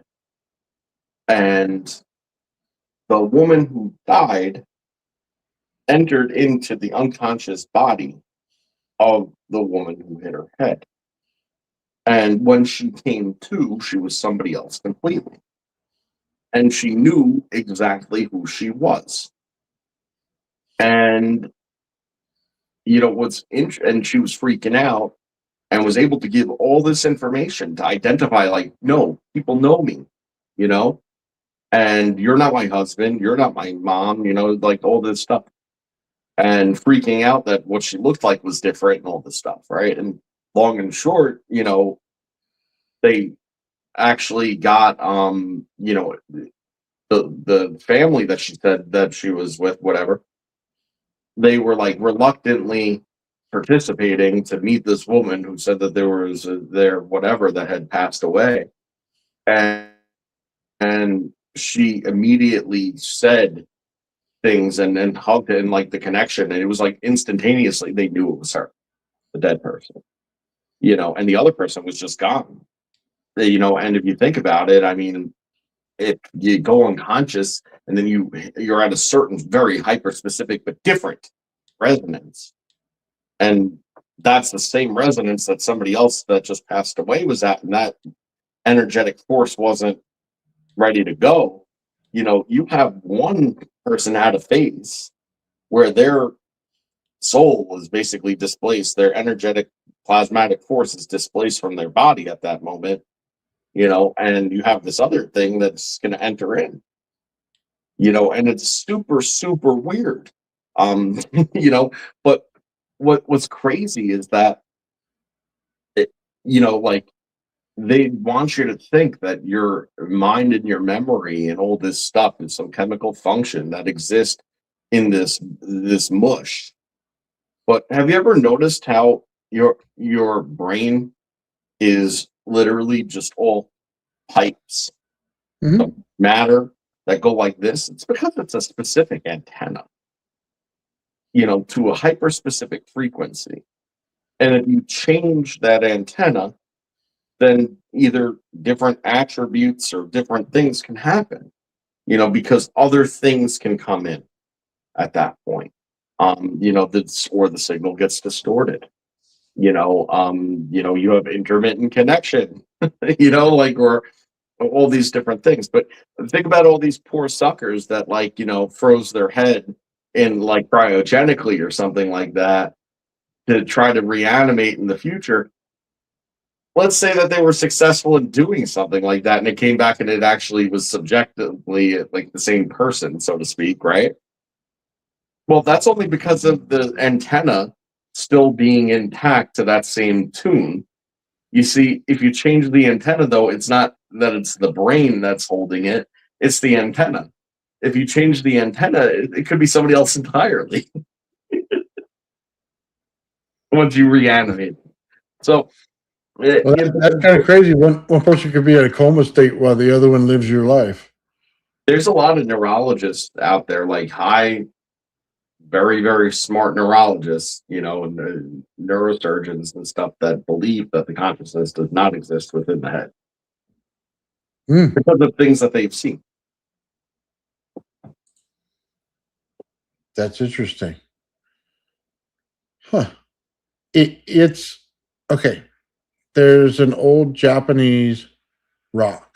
It looks like a pillar. It's hanging over water. It looks like it's just floating over the water. Okay. It's in this little cave area, right? And the story goes that when you become smart enough, you'll understand how this works. He transferred his energy into the crystal of the rock. So he'll come back to life as soon as you figure out how that energy works and you can bring him back. But think about what you're trying to say. You've stored the thing of a comatose patient inside of something. And then now you're bringing it back out into an animated form. But then we look at Osiris, right? And the stories they talk about him. If he knew how to create the human form or he can transfer his consciousness between them, then it makes sense in the exact same way that story does. It's crazy to think about some of these things that we hear that sound so off the wall. But when you get down to the science of it, it actually works. Yeah. It's pretty crazy stuff. Look at all the stuff that we're talking about. It's that you just tie what we were just talking about, but now tie that in with what we were saying earlier about the hormones and the different receptors and all the pathways and the geometries and the antenna and the different effects that you get, because everything is an antenna. The tree is an antenna. You are an antenna. Your nervous system is an antenna. Your brain is an antenna. These things come in, they plug in, they connect the circuits. new geometries, new energy exchange, different effect. This is how it goes. Oh, Joe.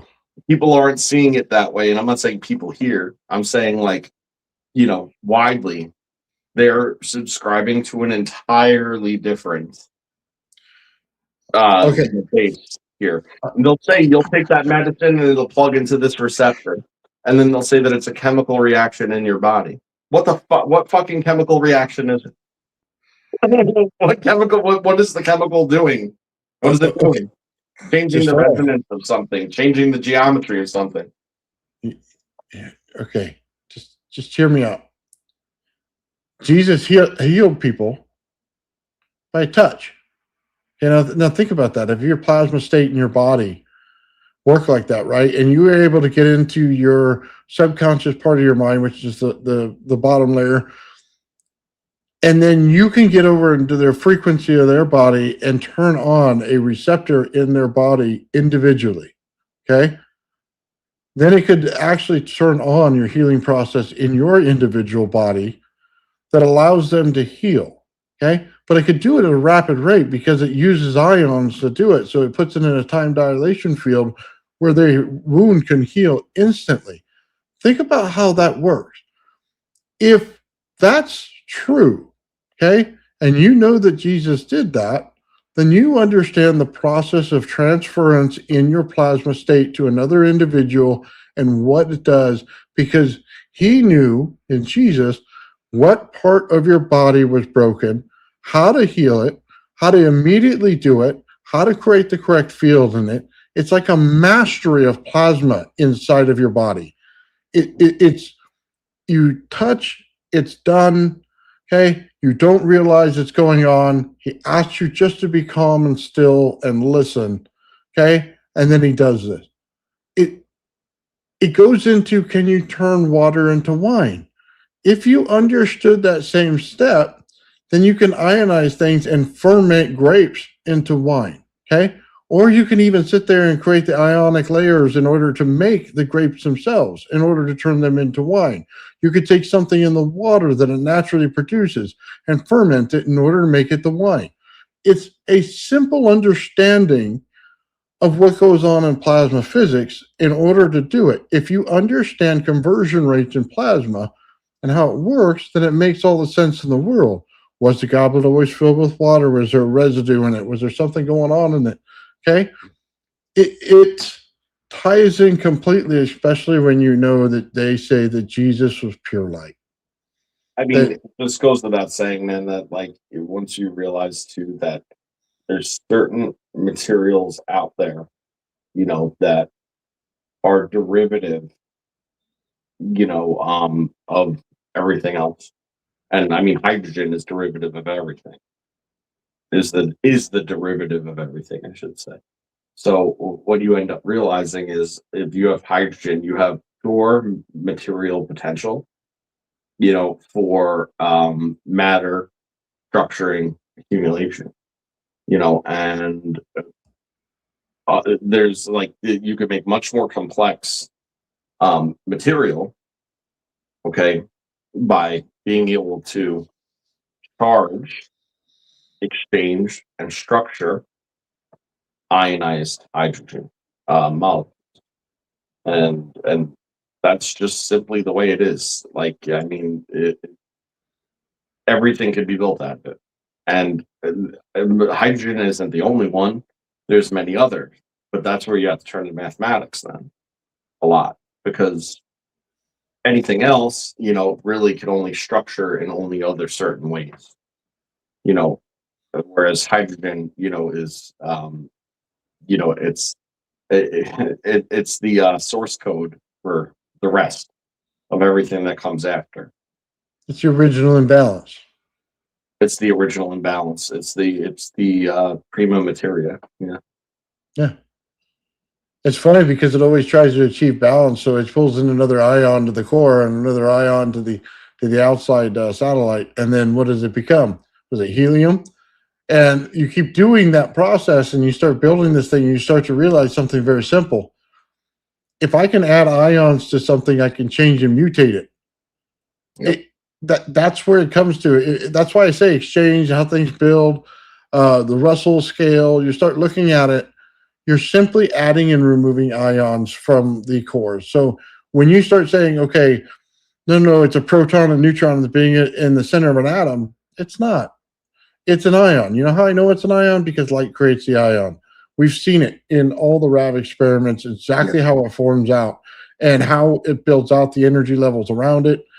It's simply the ion, guys. It's the primordial, spark of energy. That's why water is massive key to everything also with it, because water is often by means of which hydrogen uses to transmute right in front of your face without you even realizing through but what we would consider compounding most of the time. That's why it's almost a universal solvent to a certain degree. And if it's not a universal solvent, the only thing you have to do is add electromagnetism to it. Okay, and then it is absolutely a universal solvent, will dissolve anything over time, you know. And why? Because oxygen that readily bonds with the hydrogen, okay, oxygen is the destroyer of matter. Okay, and it breaks down, and then the hydrogen automatically wants to bond with it, and that's what it comes down to. So like the oxygen breaks it, and then the hydrogen bonds with it. Oxygen breaks it, hydrogen bonds with it, and that's the process that you see. And when you start adding current or energy or any sort of electromagnetism into the water, it's no longer is it water soluble, which most stuff is, even if it doesn't seem like it. It's like, this has been sitting in water for a while, it hasn't really done all that much. Well, give it some time, it will. Well, once you start adding the current into it, now it's reaching, able to bring it into the excitation point to then perform the electrolysis more effectively, which doesn't need water to occur, okay, but is more effective in the water as a carrier, because that's how these things all work. You have to have, the water in that basic form, okay, is kind of like the carrier wave. It's in a state of like collapse and potential for something else to ride along with it until it comes into interaction. So what does that mean? That means that it's allowing for the carrier of the energy to break the molecule, and then as soon as the molecule is broken, jump onto it and react. And then this is the process that's occurring over and over and over and over again forevermore. It's funny because we don't relate it to the real world, so let's relate it. They sell water with higher ion levels because it's supposed to be beneficial to your body. They made a device a while back, a Tesla technique, the water smacker, which basically took the ions and put them into the water. They say it changes the pH level. Just understand this. We're still talking about the same thing. We're basically taking chemistry now and putting ions in chemistry in order to change things, and then people understand it's a different level. Yeah, it turns the water alkaline. Yeah, so why did the plasma channel fail sometimes when it comes to grow plants with the ions that it was trying to use? Because it used electromagnetism in there. It got past the point of being in a cold state, turned into a hot state, which means the two ions bonded to create the electromagnetic. Cold state, alkali. Oh, wait. There you go. What are we talking about? The connection between all the things again? Like, I mean, I'm obviously not talking to our audience, but like, wake up, people, Yeah. You notice that the hot state makes acid and that the cold state makes alkali? Do we, like, don't talk about that all too much? Little basic chemistry there.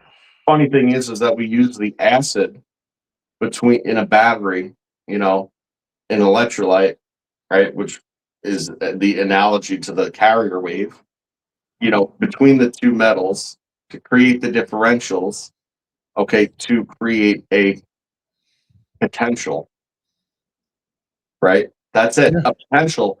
Why? Because the potential is in the cold state. It's your yin to your yang. It's the alkali to the acid.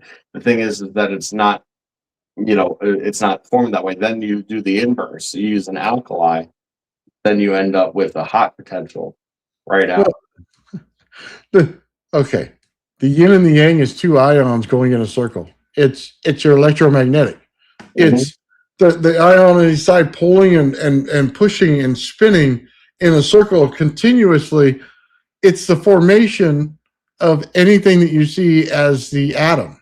Okay, it's real simple, man. It's not that hard. It's two ions in the core moving in a spherical pattern in order to make it. Right, So, and what's there the whole time? Plasma.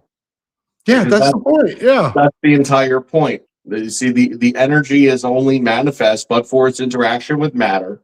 Its interaction with matter breaks it down into high excitation, goes into a diffuse state to a plasmoid state. The plasmoid is a plasma, and then those loose plasmoids are ultimately the binding force of what's getting caught up in the material formation and structure based on the offset differentials of the beat frequency, creating cymatic organization of the crystallization process of the molecules, right? And then, then they lock into place because they become trapped and stable. Oh shit. Well, So whatever you do, just don't send me a Nobel Prize because I don't want dude, it. solid matter is ions at rest. Okay, just understand that. That's all it is. They're not moving at a point where they're so fast anymore that they can be Yeah, it's not that dissolvable. they're in rest though. I They're can't agree with that. They're probably still energy state, but they're not in a state that you can overcome something. And I'll tell you why. Hold tight. The ball video. They're in the ball video. It's the bounce. You see, bounce. Bounce looks still. Bounce is dampening. Okay, but bounce is it's still bouncing. It's just bouncing equally, right? So it's in a state of it's trapped and stable, and that's the point. You've reduced the differentials to the point where they no longer act the same. So rather than have the one bouncy thing that bounces on the hard surface, you have two bouncy things, and the two bouncy things are caught up bouncing against each other, and that's them stable. They're locked into position. You got more bouncy things doing. But the thing is that it never stops bouncing. It's always wobbling back and forth. What I'm trying to say is the vacuum state has gone down to such a level that it doesn't appear that there's motion going on in it. So therefore it appears like solid matter. Okay. And I'll say it this way. It's because of this effect that I see it, Joe. Ions are in everything. Okay. And they're dispersed throughout, but they don't show themselves until you put energy against it. Okay. A wire does not show itself until you put energy against it, and then it immediately responds, which means it's not completely dead, but it's not completely alive right now. You know what I mean? It's in one of those in-between states where it's not high enough energy state in order to change the matter around it. Okay.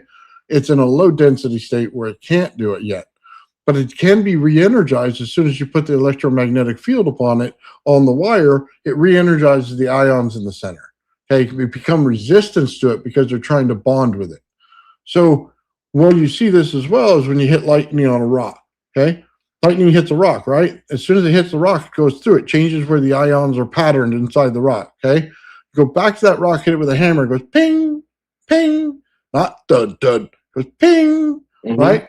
Why? Because it changed where it is. So it has a different harmonic inside of it, right? So it makes a different sound. It cannot go back to where it was. It doesn't have enough energy, right? It needs something to trap it to go back to that energy state. Well, right. That's what I'm trying to say. That's a matter of coherence, right? So, you get the ping ping because the crystal structure is coherent. So therefore, it's literally resonating one molecule to the next, to the next, to the next. Therefore, you get constructive interference and you get ping ping ping. At that specific tone that it's resonating at. See, if it's certain other structures, it's not that they're incoherent because they're stable, but the coherence is not relative to that which they're dampening. Okay, so you end up with the bounce, and that tends to be the point. That's because the structure that stabilized it, the two things are incoherent with each other. That are as far as its structure is concerned geometrically. So that tends to kind of be the nuance. Somebody in the chat mentioned girls on trampolines. This goes to show you, okay, how subjective the bounce is, okay, because it's so relative, okay. If you're off the trampoline looking at boobies on trampoline, okay, those things they're doing the thing, okay, And there's energy, yes. they're doing the thing and they're doing the thing. But now if you get on the trampoline with said boobies and you guys are jumping at the same rate and looking at each other, the boobies aren't doing that. They're not, because relativistically, actually, nothing's changed. Okay, I'm dead serious. It's true. I got an image in my mind, Joe. I'm sorry. Well, I was imagining this while you were talking about the last thing. Okay, let me explain my experience, because I told you I'd tell you about the bounce, and how you helped me out. Okay, check this out. I created a Tesla coil that's a 1 megahertz Tesla coil, and out of it, I get 5 frequencies out of it. You say, okay, that's radio frequency, Nathan. Generally, in a Tesla coil, you turn it on, you got 1 frequency that works. Okay. In this one, I took a cap bank and I can flip in between each individual frequency of it. Now, that's just 1 coil, but I add a second coil to it with another cap bank and I flip it. The first one is set to the highest one, the best one, right? I took the second one and set it to the second highest one. Okay. You take another coil, put it to the third, to the fourth, to the fifth. I'm hitting the harmonic inside the coil. Okay. Now, this is the thing. Each one of them in there is the beat frequency. So I got 5 frequencies. Each one of them is in alignment, okay, with it. Now, here's where the bounce comes. I'm trying to align everything in a straight line, okay?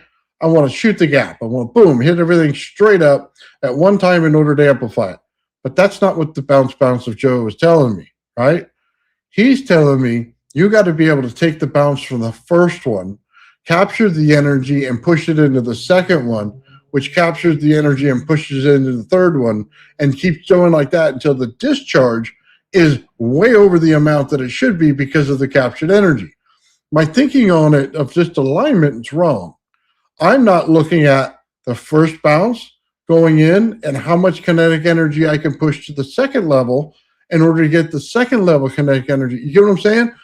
So what you showed me in that video was the exact thing that I missed. I'm looking at it in a pure physical standpoint of alignment. You know, this must work because this must be the top of everything. But that's not what it's telling me. It's telling me that I'm losing the bounce halfway through and dropping my energy. So it's funny because when we were talking about your Gravity Flyer originally, dampening, and when I say originally, I mean over a year ago at this point, like probably almost 2 years ago at this point. I brought up dampening as a major factor, in it. But the thing is that neither one of us thought of the application of dampening as far as waveform was concerned.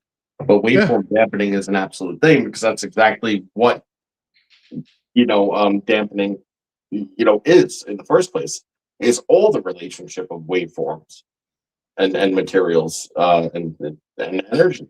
And realistically, it's whether you get constructive or deconstructive interference. It's whether or not something's going to act as a carrier wave or not, or drop into a scalar state. It's like all these different things that this dampening effect plays a massive role in as far as your O-scope readings are concerned. I mean, just plain simple and period. But I have a name in the chat that I don't recognize, but they asked the most profound question, although we kind of already said it in this episode, but I think it's worth glossing over it for them. When Ghost speaks, says, how do you change one element to another? Okay, transmutation. How do you transmute things? Change the ions in it. Yeah, That's a simple answer. yeah. Well, how do you do it? You have to ionize the material. Exactly. So the answer is you have to break down the material by electrolysis with current. Once you get the breakdown of the material into their constituents, they have a charge bias. Then that charge by that will form plasma. Okay. Once you have plasma, okay, you need an energy exchange relationship at specific ratios between the energy that broke the matter apart in the first place. Okay. This ratio and frequency of exchange between A and B will be deterministic in the structuring of that plasma. Now, when you have all the types of electromagnetism present and you stabilize this plasmatic structuring, which, by the way, we've all experimentally proven out already. We have all the videos, all the photos, all the everything, right? You need it into a state of cavitation, okay? Because what ultimately needs to happen is there needs to be tunneling between the boundary layers of the different types of ions. The tunneling needs to happen during the states of compression. During those compressions, that'll lock the structuring in at the beat frequency that you have. So once you have the magnetic component at a high enough degree of magnetism, which is directly related to the amount of compression and the cavitation, then you end up with new material out of whatever it broke down. And that's as simple as anybody could explain such a thing. Like without just giving a one-word answer or saying it's not possible. Oh, So let me do this. Okay, later tonight on Abby Normal, we're going to be talking about pyramids and stuff. I'll say this: take the pyramid in Mexico, and you guys probably heard a million times. The ancients had the city of gold, and you think, "Oh my God, there's a city made of pure gold somewhere. I need to go find it." It's a misunderstanding of what they were saying. It's not the city of gold. It's the city that makes gold.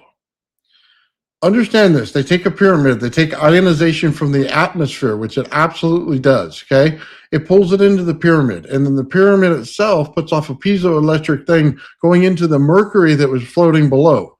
Okay. They are literally pulling ionization into that area with the mercury, and then they're taking the actual effect of piezoelectricity, which actually creates a ultrasound burst that goes into it and pulls it apart slightly in the magnetic field like this, and allows the ion to get in there in each one. It's not the city of gold. It's the city that makes gold. The way that pyramid is set up, it will absolutely do that. It's a misunderstanding in the way it was said in a translation that they couldn't understand. They went in somewhere where they didn't understand it and why any transfer process was happening, why they killed off everybody who knew about it. And then they burned all the documents, because if you can create gold, it then no longer is valuable. So let me just tell you the process right now. You could take ultrasound, you could take mercury, you'll make element I believe the ionization is 117, okay, or 137, something like that, 137, and you need 138 in there to create stabilized gold. Here's the problem. If you don't know exactly about the ionization process in this whole thing, you're going to create an unstable element, and then it's going to revert back to what it was. Okay? I'm not telling you how to make anything here. I'm just telling you the absolute science of it. They have a misunderstanding and ancient technology going to the people who took it over, and they didn't get it. And they look for a city of gold somewhere when they had it right in front of their faces based on all the processes that goes on in physics. Magnetohydrodynamics is very, very key to a lot of this. But the thing about magnetohydrodynamics is that it's easily seen in liquid mercury, okay? But it's also more effectively produced, electrolytically, if you could figure it out. And that's sort of the key because electrolytically, it's a finicky pitch. You know, Mhm.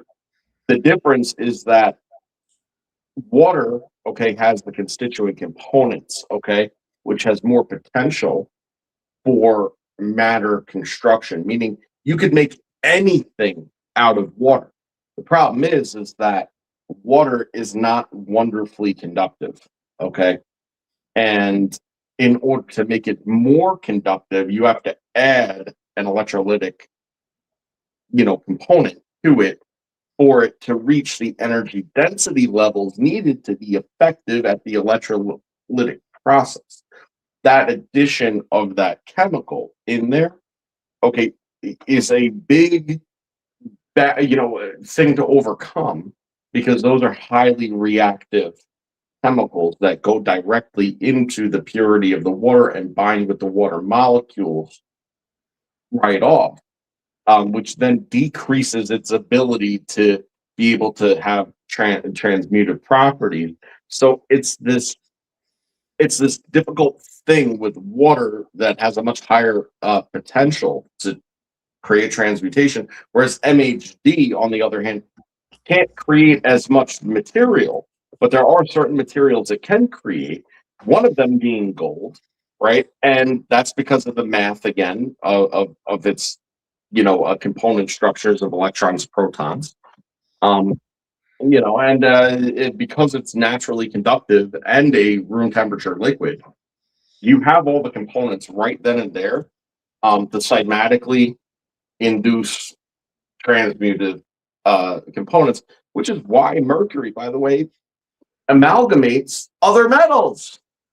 Okay, it's why it amalgamates other metals. Don't you get it? Like, I mean, that's pure and simple the way it goes. And once it's amalgamated, did you notice how they were never hesitant to put silver amalgam in your tooth, in your mouth? Okay, but like you can't eat too much fish because of the mercury that is like small, like it changes it. You get it? Yeah. And that's what it does. Now, here's the thing, and I mean, fuck. I kind of lost my train of thought. I had something profound to say, and I'm going to think of it. But Okay.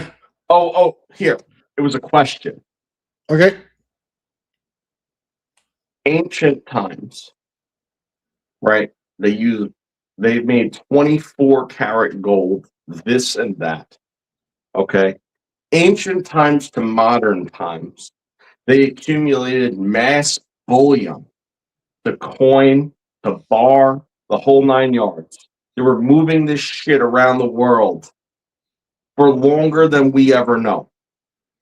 Where the fuck did it all come from? Where are the mines? Where did it come from? Have you ever been watching an archaeologist, an archaeology show on the History Channel, and they're like, and in this ancient ruins, we found a gold pan? Oh, this is the mountain that they used to pull all the fucking gold out of? Have you heard it one time? Because you haven't. No. Not one fucking time ever. King Solomon's mines were copper. They weren't gold. He More traded fucking it. gold came out of the ancient world than we ever fucking found in recent history. Ever. Ever, ever, ever. And yet, not one archaeologist is like, and here's the gold mine where the fucking Aztecs pulled all the gold from. Not one fucking time. Oh, it's so great because it's so true. Ever.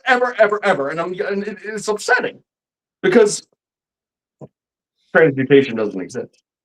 You know what I mean? Like, come on. The gold came from somewhere, all right. You know Well, what I mean? it changes your understanding of history once you change the words to the correct ones. See, that's the whole thing. We're misinterpreting a lot of stuff, and when we start doing that, because we don't have the science to back us, it ruins us. We're just not realizing what's going on. But once you put the science to it, then the words start to make sense. You go, city of gold or city that makes gold? Well, it obviously is making the gold because we're going to use the same process to do it anyway. Uh, city of gold? No, not necessarily. You know what I mean? There's no gold pyramid somewhere. It's a legend. You know what I mean? So they didn't see it the same way we did. Okay, Right. they didn't have anywhere to spend the gold. They were doing it for other reasons. You know what I mean? You could take that for what you will. Did an alien land and say, "Hey, make this gold"? Sure. Did ancient Atlantis come by and say, "Hey, we need some gold, buddy, dig it up"? You know what I mean? I don't know. You know, Anunnaki come by, knocks on their door, says, "We're going to build a pyramid here. It makes gold. By the way, when we're done, you can use it for yourself." Well, Who knows? there's more to gold too than meets the eye, and frankly, I'm not even going to claim that I know what it is. But it has something to do with matter, being in a stable form. Okay, The that acoustics much, of it. that much I know. Okay, and if you think about what I've said, okay, about material being able to trap energy, okay, you think about gold. It's dense, okay, and it's infallible. Okay, you can't like you could pound it and pound it and pound it so thin that it's a molecule, thick and still holds together. There's no other metal you could do that with. You could sit there and expose it to any plethora of environmental conditions. It will not tarnish. It will not oxidize. Do you know what's resistant to oxygen in this world? Fucking basically gold. Yeah. All right. And when you break it down, you realize this is resistant to oxygen also. Okay, cool. Can you pound it a molecule thick? No, you can't. Okay, move on. And you start to realize very quickly that it has all of these very hyper specific attributes, okay, that allow it to maintain its integrity down to the smallest level and be impermeable. And that means that it is probably the most efficient material energy trap that exists. And that's where its power lies, you see, is because you can, in physical form, hold dense energy, and have it permanently. And what does that matter? Well, energy exchange. Yeah. See, gold must then have a high energy exchange, and that means that its vibration must be very high. You ever notice how things that are high vibrational you're attracted to, and things that are low vibrational you stay the fuck away from?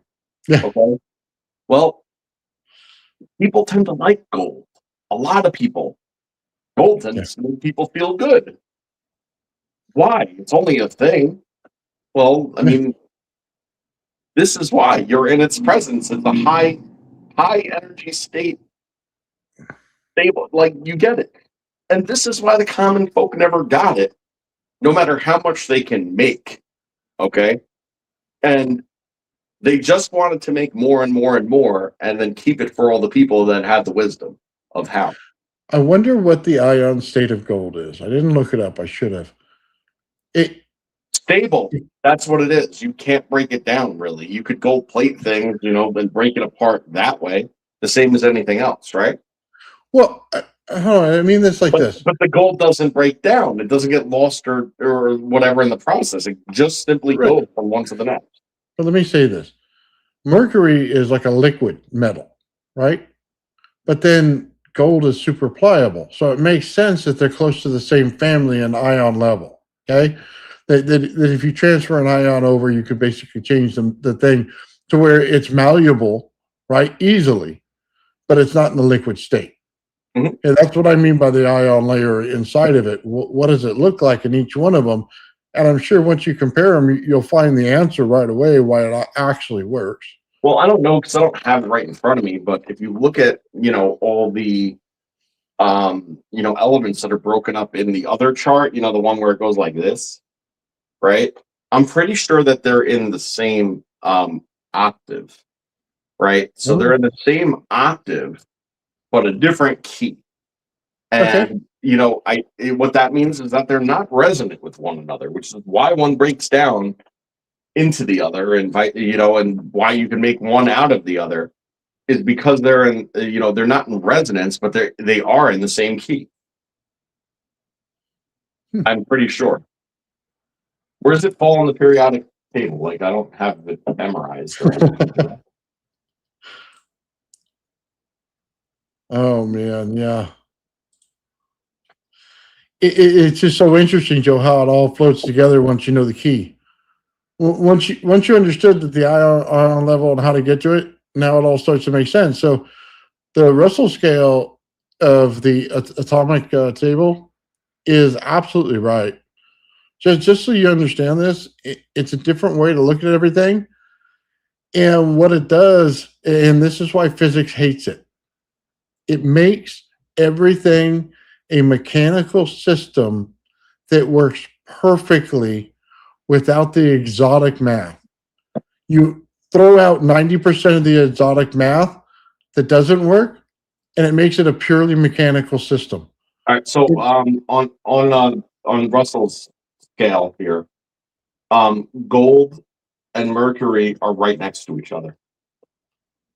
Yeah. Gold is 79 and mercury is 80, and it's in all the same octave as a whole bunch of other shit, but it's the so we take an ion, thallium, tungsten's in there too. So we basically have to take an ion to the core, and we have to take it to any satellites that it has on it, and then add them to it. And once you do it, you're going to change the element. That's it. Because if you look at where it falls on his chart, right? Which is like a discharging system, right? Right-handed, and then you look that it's toward the bottom, but not quite all the way at the bottom. It falls like right with like gallium and stuff like that as an analogy, which actually tends to make a lot of sense, because tell you what, gallium's not all that different than gold. Actually, I gotta take a leak really bad. I'll be right back. Dude, go ahead. Yeah. Well, gallium's a low temperature heated material as well. And a soft metal, yeah. Huh. It's funny they're all in the same family because they're doing the exact same process, which means anytime you see similarities in things, it's best to track them down. Find out why. What's the relationship that goes on? I'll make this point, guys, so that you guys understand this. When I say mechanical system, just understand this. If you just take out all these fancy words of everything and you start just saying they're ions in the core, right? If I say an atom's no longer proton, neutron, just understand this. We have ions spinning in one direction. They're all clustered together. They love to cluster in everything that they do, okay? What happens when you have too many ions in the core of something? It wants to explode. How do you stop it from exploding? You take one of the ions here and flip the direction. So now you have this that's going on like this with a rotational field like this. Then this one over here flips. Now you have a rotational field that goes like this along with one that goes like this. What happens when the pressure gradient gets bad again? Another one flips. Then you have this field. You have this field. Then you have this one going on. What does that mean? You've created the atomic structure automatically by just flipping an ion direction. The vector direction of the ion flips. So what you have now is a self-sealing structure. One rotational rate, one rotational rate, one rotational rate. It all seals in coupling. So when I talk about high voltage coupling, that's what I'm trying to tell you. I'm trying to tell you I'm creating a sealed envelope in capacitance that doesn't allow things to move based on that boundary layer.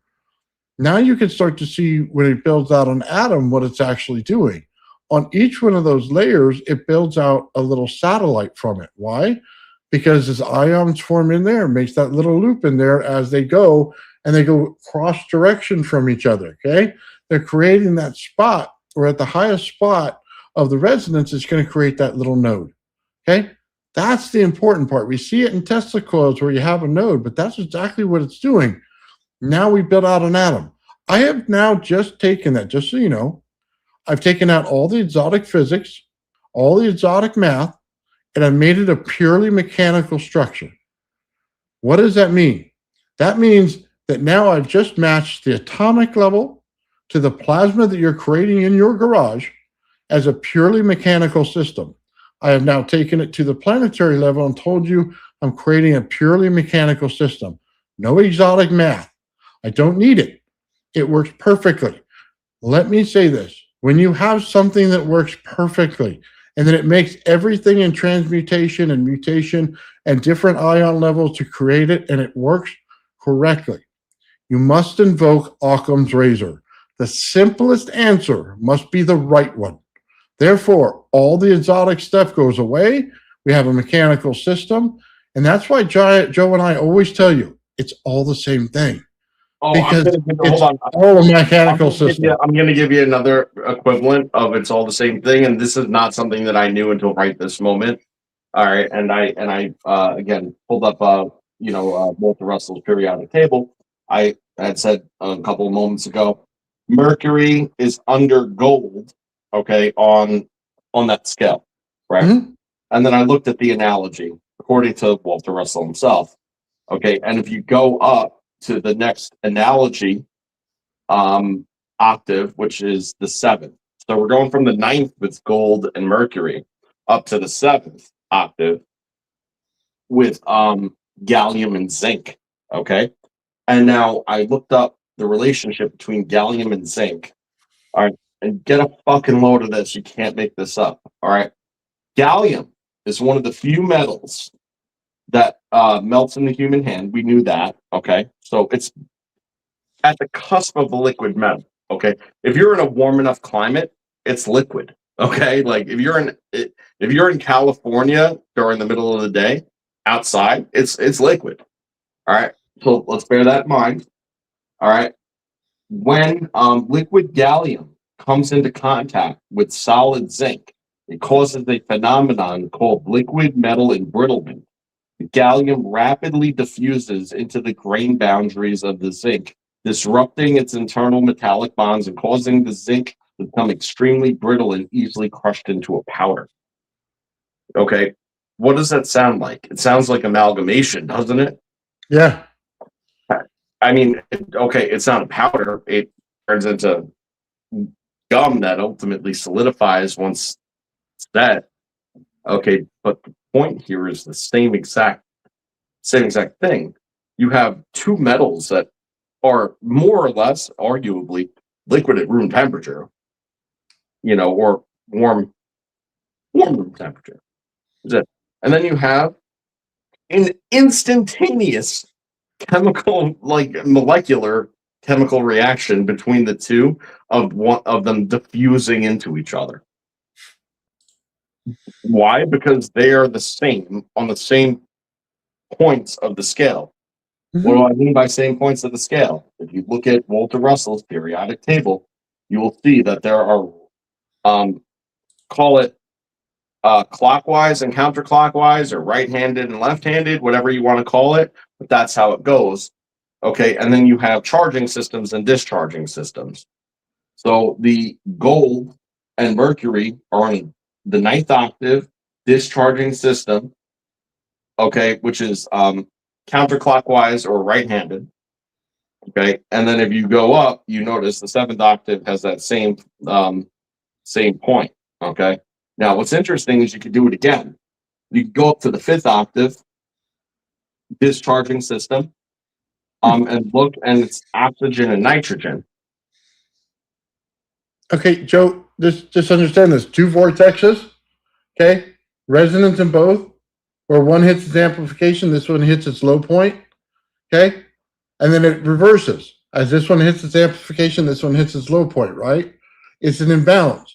This one is paired, this one's unpaired. This one has, more ions and it's paired. Exactly. This one has one less. And then you get to both sides of the scale. So you're literally looking at it, on both sides. You're just not realizing he's talking about a vortex. This goes back to that same geometry question we asked earlier. Where do you see the geometry? It's right there. It's right in front of you. That's why Russell drew it in everything that he did.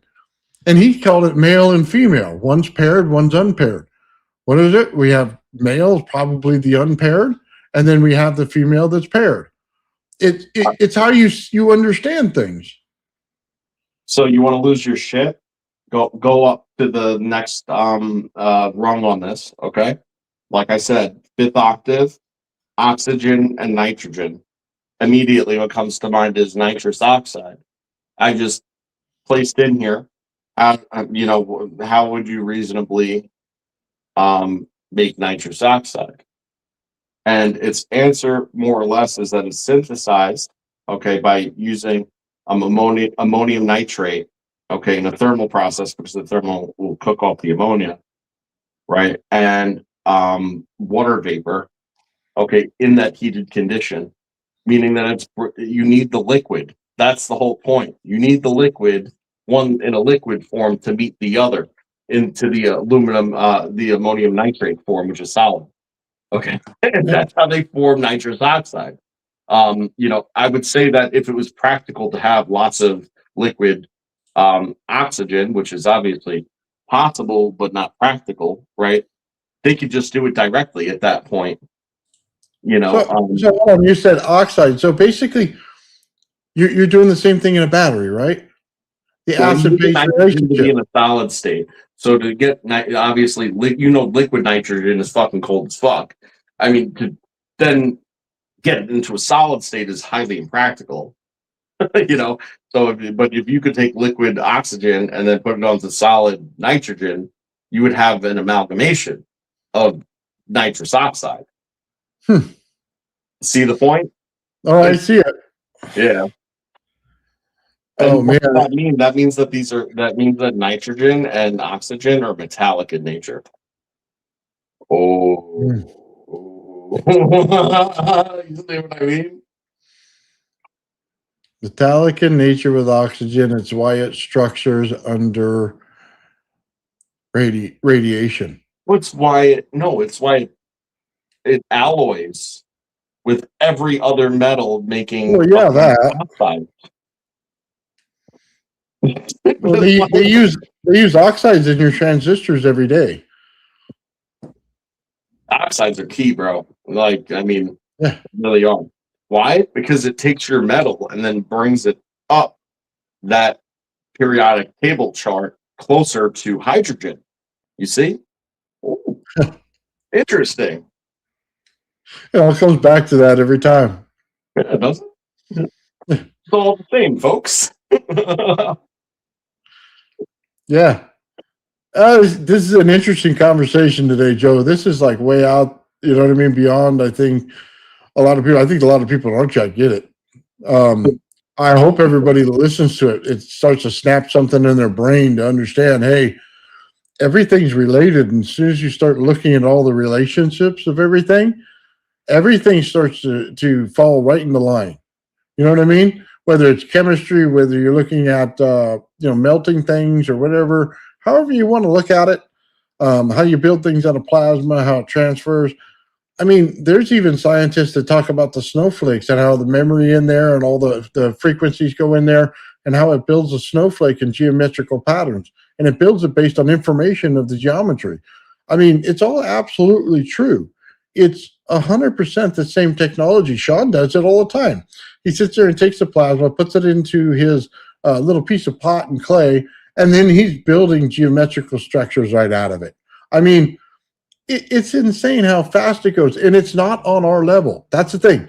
You got to remember, it is not on our time dilation level. We are on a different time than it is. It's going so much faster because the time dilation in it is different. Basically, I'm saying we're in this time, it's in this time. Okay. And we ain't in the same time, buddy. Okay. Not at the same time. Agreed. Not the same time at all. It's local and relative.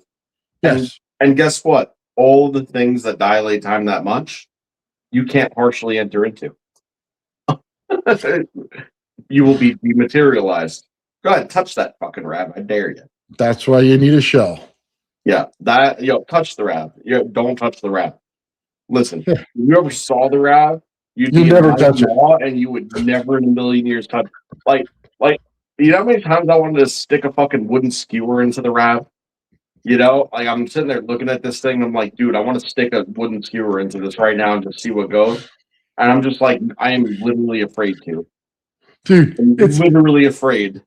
so it's like the sun went off in your room. You're like blinded. You're like, getting free LASIK. The thing is that if you put, and I'm convinced of this, if you put something into the RAV, one of two things is going to happen.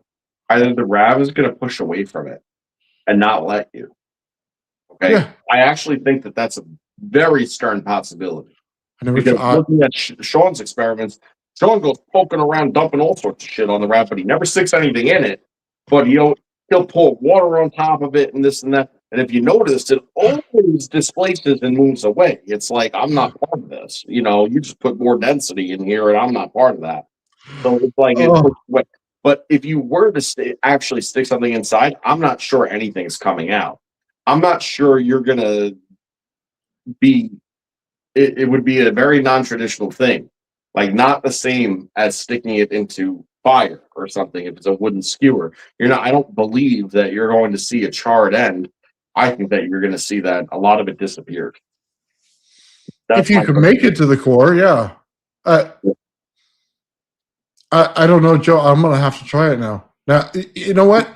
Kind of like you, dude. Yo, I'm a retard, bro, and I'm sitting there like I wasn't gonna have to fucking do that. It's because I looked at it and there was like pure sunlight coming at me, and I'm going, well, I really don't want to play with that. You know what I mean? You're just looking at it funny, and then you go, well, why don't you stick something in it? And I'm going, well, yeah, why not? And then I'm thinking of Sean's plasma. Remember how it came off the side of the table and was just hanging there? I'm thinking, I'll stick a stick in that. You know what I mean? That might be educational. Cut it and see what it does.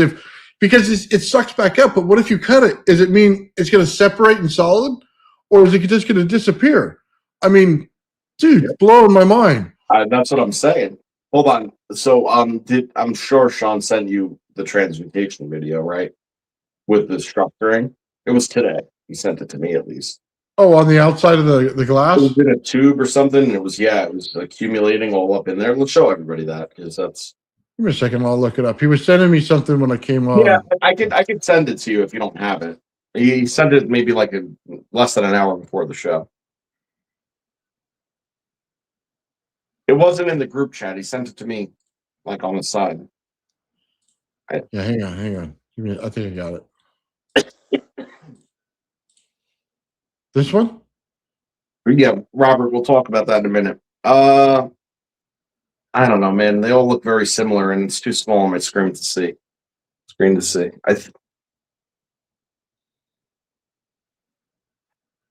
don't know. It might be it. Oh, look at that. Yeah. Oh, you just saw it burst out of there. Oh. Mm-hmm. Here goes. Look at it kissing it. Look, it sucks back in. Mm-hmm. All right, now we're looking at the flare because oh, dude, that's the energy exchange. Come on, that was awesome. The energy exchange. I'm saying, I know. Here we go. It's going to turn, and then it looks like it busts right out of it. There we go. Boom. That's amazing. Yeah, so I don't know. Sean sent me a video that, like, when I was able to zoom in on it good, you saw all the structuring and it's locking into place right in the tube. It was really, really incredible. I didn't even have time to like analyze it fully or anything, but he was really blown away by what he saw. He said he'd never seen anything like it. We have multiple RAVs in this circumstance, which is actually it's not surprising because he's got it so well tuned at this point that these RAVs are forming at all the bias layers. So if you look, right, you see that there's 3, all right? And this is important, all right? So follow me here. This is the ratio, okay? So you have basically a little bit more than 2/3, okay, anodic energy, okay? And then at that boundary layer, you have a RAV. All right, you have a RAV on the top exchange, the middle exchange, and the bottom exchange. And the spacing between it, okay, is the ratio of the energy density exchange. between the anode and the cathode. Hmm. So that's important stuff, because what does this go back to? This goes back to 2/3 and 3 seconds. With a total of 2, right? Mhm. With 0.6666 and 1.444 as the ratio relationship between anode and cathode. And then what you see is your central RAV, and your central RAV probably sits at a 4.75 of ninths. 4.75 ninths, whatever that math is. Hmm. Just go back to the chart in which I've been talking about for over a year now. Yeah. And nobody else figures this shit out. And that's not a pat on my shoulder, but ain't nobody looking at that Tesla 369 shit know what the fuck is going on. Like, but that thing sits at 4.75. Huh. Yeah. I'm sorry, Joe. I'm looking at the color scaling in this. There's that. Hey, that purple, that dark color, it shows up right in here all day. That's just crazy. But all that normally wouldn't be seen. You see, it's a higher energy state of UV is what we're looking at. And you see the green in it. Yo, I'm gonna shit on the world right now. This is so fucked up. I'm sorry to digress. I see the green, by the way, in the blue and the red shift, and how it's bifurcated, but because that's wild and super interesting. But what I'm about to say is fucking mind blowing. Okay, 4.75 ninths Okay. is 0.5277. Do you know what Okay. 5280 is? What? Is the feet in a mile. Interesting. And again, these are the ratios with the imperial system that I keep on talking about. It's because it works off of, it works off of 12 parts. And 12 is 3 and 6. Get it? Yeah. Right. But 5280 sounds like it's pulled out of a pulled out of a hat, doesn't it? Who decided 5,280 is in a mile, and a mile is an imperial measure and whatnot? Well, I mean, 277 is 5280. It's a way to remember it through time, Joe, without knowing what it was. Yeah. And the deviation comes because the 12 has to compensate for the step up from a 9 count to a 10 count. So 5280 is actually accurate. Okay, when you would take into consideration the step up from a 9 count to a 10 count. So you gain fractions every single time because it's a small percentage. What is that percentage? 0.333. Well, you add Everything's fractal. 0.333 and then you end up with the 8. You see, it's not coincidence. It's exactly what I've been saying. 9 count transition to 10 count. That's why it's 4.75 ninths and not 4.5 ninths as a half, right? It's not. It's because the 9 shift to the 10 shift it averages out in between 4.75. Crazy shit, man. It is. Here's another one. I think I need to connect you, Joe, with somebody that I talked to before because he's gonna love your math. It's the same guy that helped Rodin with all of his coils and the math in them. It'd be a very interesting conversation.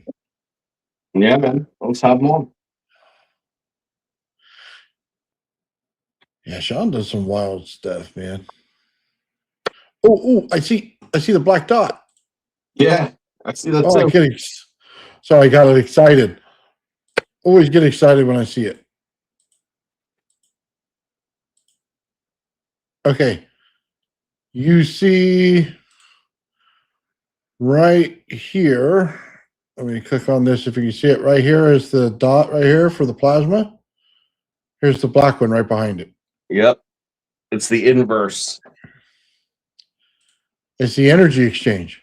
And Goes right to the 1,000%. center. Energy exchange, red blue shift, Now, offset differentials all day. dude, I got to tell you this so we all understand.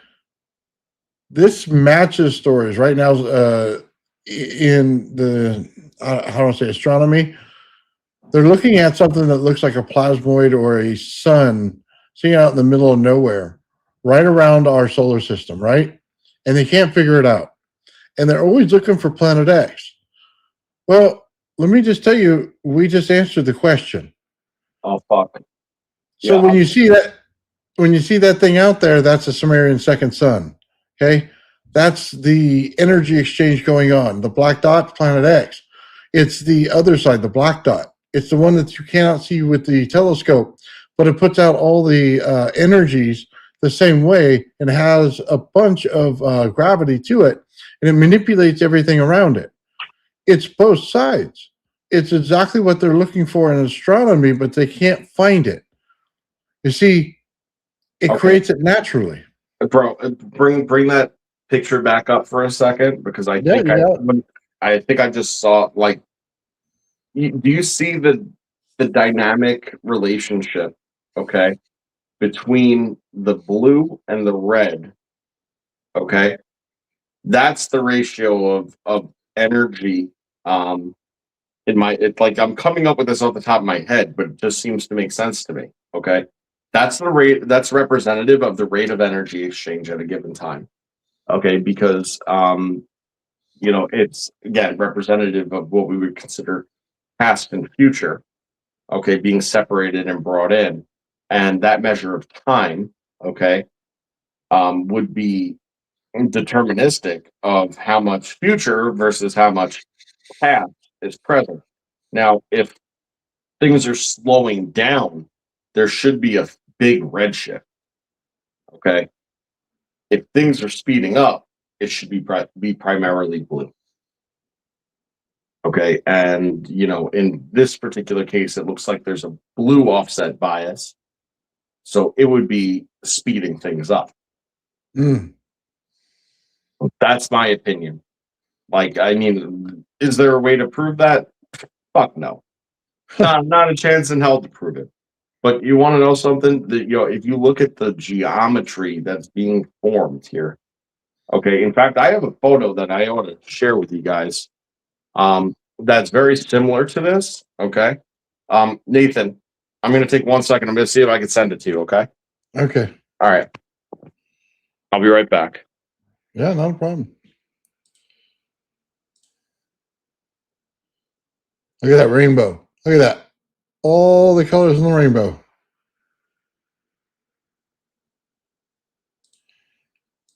There's no getting around it. What it's doing, it's layering. We always talk about that, guys. Is it layering? As you see the different colors, you're seeing the layers in itself. Each layer has a different frequency, which means it's a different color, and it's automatically telling you it's there. That's amazing. All right. I sent that to you. So check this out. So if we could agree that clouds are plasma, okay, I want you to see this photo that I took this morning. Bright and early, 5 a.m. Oh, that's nice. Okay, but like, look at what's going on. There's literally an energetic fucking ring with pure blue sky. Okay, Oh, I see it. And it was In that the blue. cloud layer. Yeah. It's exactly what you see in this photo is exactly what I saw with my eyes. Hold on. If that was purple, I would swear it looked like plasma. It is plasma. It's clouds. That's amazing. What do you think clouds are? No, I'm Clouds just are plasma. I'm just saying, if I'm looking at it into a lab, like it looks like a ring that you're swinging around. You know what I mean? When you do your Tesla coil, and it creates that fiery looking plasma that comes off it. That's the exact same look. If you look at the mountain on the left, it's completely embedded in a cloud. You see that? Mm-hmm. And and the clouds broke just this way, and it was absolutely phenomenal because things don't do that. I wish I could have got the whole entire thing because it was a ring. But I thought I got it, but I guess I didn't. It was a pretty awesome frigging picture, so I wasn't going to mess with it. But, you know, take my word for it. It goes like this. And it was awesome. It was the bluest sky I've ever seen in the middle of it. The bluest.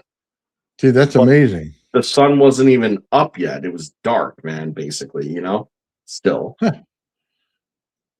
And I was, you know, there was still like a heavy, like, you know, I live in the mountains. It's like the mornings are kind of like, you know, I wake up and it's like clouds and that I'm in the cloud, you know.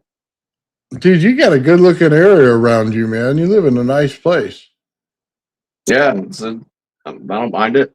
I like it. That's awesome.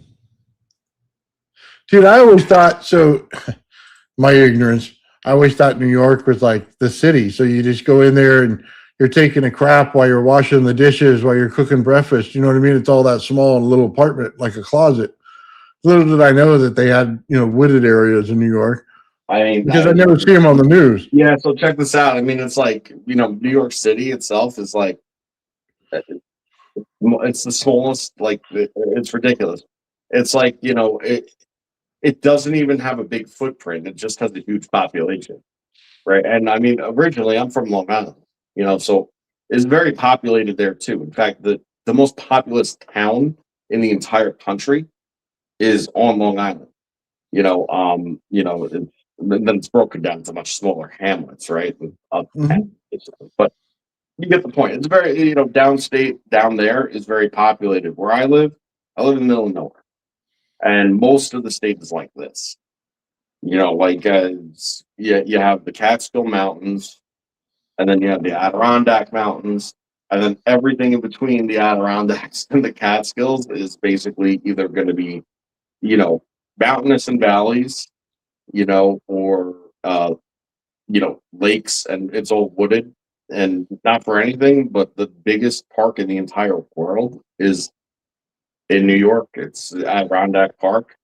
It's a park so big that you literally have towns and houses and things that go on in the park's radius. You know, like it takes up the like the upper third of the state. It's absolutely massive. You know, and Nice. most of it is protected and or undeveloped. Like, you know, I mean, I live literally between mountains on this side and mountains on that side, and I live in like the little space in between. You know, there's literally the mountains right outside, obviously. Right, like I'm right at the base of that mountain. It's not a big Yeah. one, but you know, pretty big. That looks nice, man. Yeah, he's got it right here. Beautiful. Yeah, everything's far as hell, man. You know, you want a fucking cup of coffee or some shit, and I could drive like 15 minutes. Nice. Yeah, I live in basically a desert, man. You have to, the valley. So you have to go over the mountain in order to get to the ocean. Yeah, right on. Everything's got its pluses and minuses. You know, like I mean, honestly, it's like winter is like half the year. You know, like dead ass. Like end of October, like mid October is going to start cooling down fast. Then end of October, don't be surprised if you get like a dusting of snow. November, you know, like you start getting into like that whole yeah, it's coming thing, and you know, whatever. Some days are better than others, and then it lasts all the way through like April. You know, so like November to April is basically like, and then after April, I mean, it ain't that great either. Let's put it this way: I I only got plants in the ground, you know, like pepper plants, tomato plants, and that sort of thing. I had to plant them in like May, and they're still tiny. I'm like, what the you know, it's a wildly different climate, even though I lived in the same state most of my life, you know, Mhm. like totally different climate than where I came from, where you could put stuff in the ground in like, early mid-April or whatever. And by now, I mean, I'd be picking stuff. All my plants are still this big and the goats just keep on friggin' eating it. Goddamn Oh goats. my God. So Paul and I do this. Dispatch my next door neighbor, man. We he was growing for many years awesome cantaloupe. Okay, and the gophers would come over and just bite the heads off of his plants. He gets so pissed about it, right? So, but he did this awesome thing, man, and created a huge vine in his backyard. And I'm talking, Joe, it's got to be like 15 feet in radius, maybe bigger. And he's got this whole thing going on, man. Totally awesome process. But he did the same thing, man. He started to take 2 liter bottles and then cover over the plant. You know what I mean? In order to get like a greenhouse effect going on. And it seemed to work really well. Yeah, I mean, that's awesome that you could do that. I mean, that's like an exotic fruit to for me to be thinking about, Yeah. Well, But I buy it at the supermarket. it grows out here, man. And then zucchini grows out here like crazy. So if you put up a zucchini plant, man, or should I say squash, and then it just, dude, everywhere. It grows so many, they get humongous fast. So yeah, corn grows like crazy out here. Um, what else? Dude, we do a bunch of stuff out there. Spinach grows really well if you take care of it. And then Brussels sprouts grow really well. Mm, Oh, beans, all the peas and stuff. Oh, extremely fast. So yeah. yeah, dude, little Well, different yeah, climate out man, here. the crops grow like from what I understand. Like, I mean, the crops grow great here. I just don't think that I've gotten used to this. This whatever they call it. Like, I used to like live in like 6 or 7 or something like that, like planting range. Mhm. And now I'm pretty sure I'm in like subarctic subarctic plants. So like I don't know, like I'm just doing what I know, and I'm just like, fuck, I need to go to the store and get some Miracle Grow because this shit ain't happening. The soil's good here though. When we get sunlight, like real good, like where I have my stuff planted, dude, direct sunlight from the moment it crests to the moment it goes down. You know, Okay. which is, I mean, that's optimal. That's optimal, but it's like, my God, the stuff went into the ground so late. I'm just like sitting here waiting for something to happen. Oh yeah. Yeah, we get a lot of crows if you do the corn. They'll eat it before you can get to it. So I tried one year. Paul told me it wouldn't work, and I go, okay, well, let me try it anyway. And then he was right. Here comes the birds, man. They just destroyed it. I think I got one piece of corn out of all of it. Oh well. Yeah. Fun adventure growing Paul says stuff. I'm lucky not to have gophers. Yeah, who says I don't? I mean, they're friggin' everywhere, dude. Oh, Like, dude, those gophers, they tormented him. They were so bad, man. They come over and eat everything. yeah, I was making And a joke. rabbits. I don't know if you ever saw the movie like Jay and Silent Bob Strike Back, the Yeah. classic. Well, it was like I always say, like, because I live right on, like, my dad is my backyard and the woods, and the woods go up the mountain, right? There's like mountain and woods, and shit always comes out of the woods, right? And I always say oh, it was like what lives in the woods. I'm like bears and rhinos and shit. It's like, Rhinos. but you got to do the thing, bears and rhinos and shit. With the horn, fucking absolutely ridiculous. It's like Oh, rhinos. I'm like, yeah, what? You never saw the movie Pups? What can I tell you? I'm sorry if you don't get the reference. But, I'm like, not my fault that you're, oh, it's so funny. Yeah, no, but in all seriousness, man, there's all sorts of fucked up shit over here, man. It's like legit. I saw a dead wolf on the side of the road. Do you see? It'd be like, there's no wolves here. And I said about the wolves earlier about the coyote wolf. This was not a coyote wolf. This was a wolf. This thing weighed 170 pounds. It had a tail about this big. You know, thing was silver with the black stripe down its back. You know, with a goddamn muzzle this long. Like that thing was a wolf. Wow. Period. Like you know, it's a got the black bears and stuff, but you know they're pussies compared to the brown ones. But you know, like you don't want to tangle with that either, man. Sometimes some of those things get like 500-600 pounds. Oh, You yeah. know, like it doesn't matter what you know what you are, and I mean not for anything. A 600-pound frigging animal with like claws and teeth, like fuck that. Yeah, no thanks. That would not be my fun time. No. Well, here the cryptid around here though is the Black Panther. Okay, A the, Black Panther?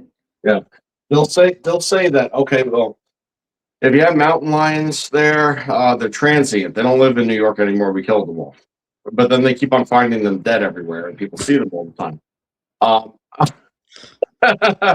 and people have countless videos of them. But regardless, I mean, aside from the mountain lions that don't live here, there's people that will tell you very matter of factly that black jaguars somehow unknowingly they live here.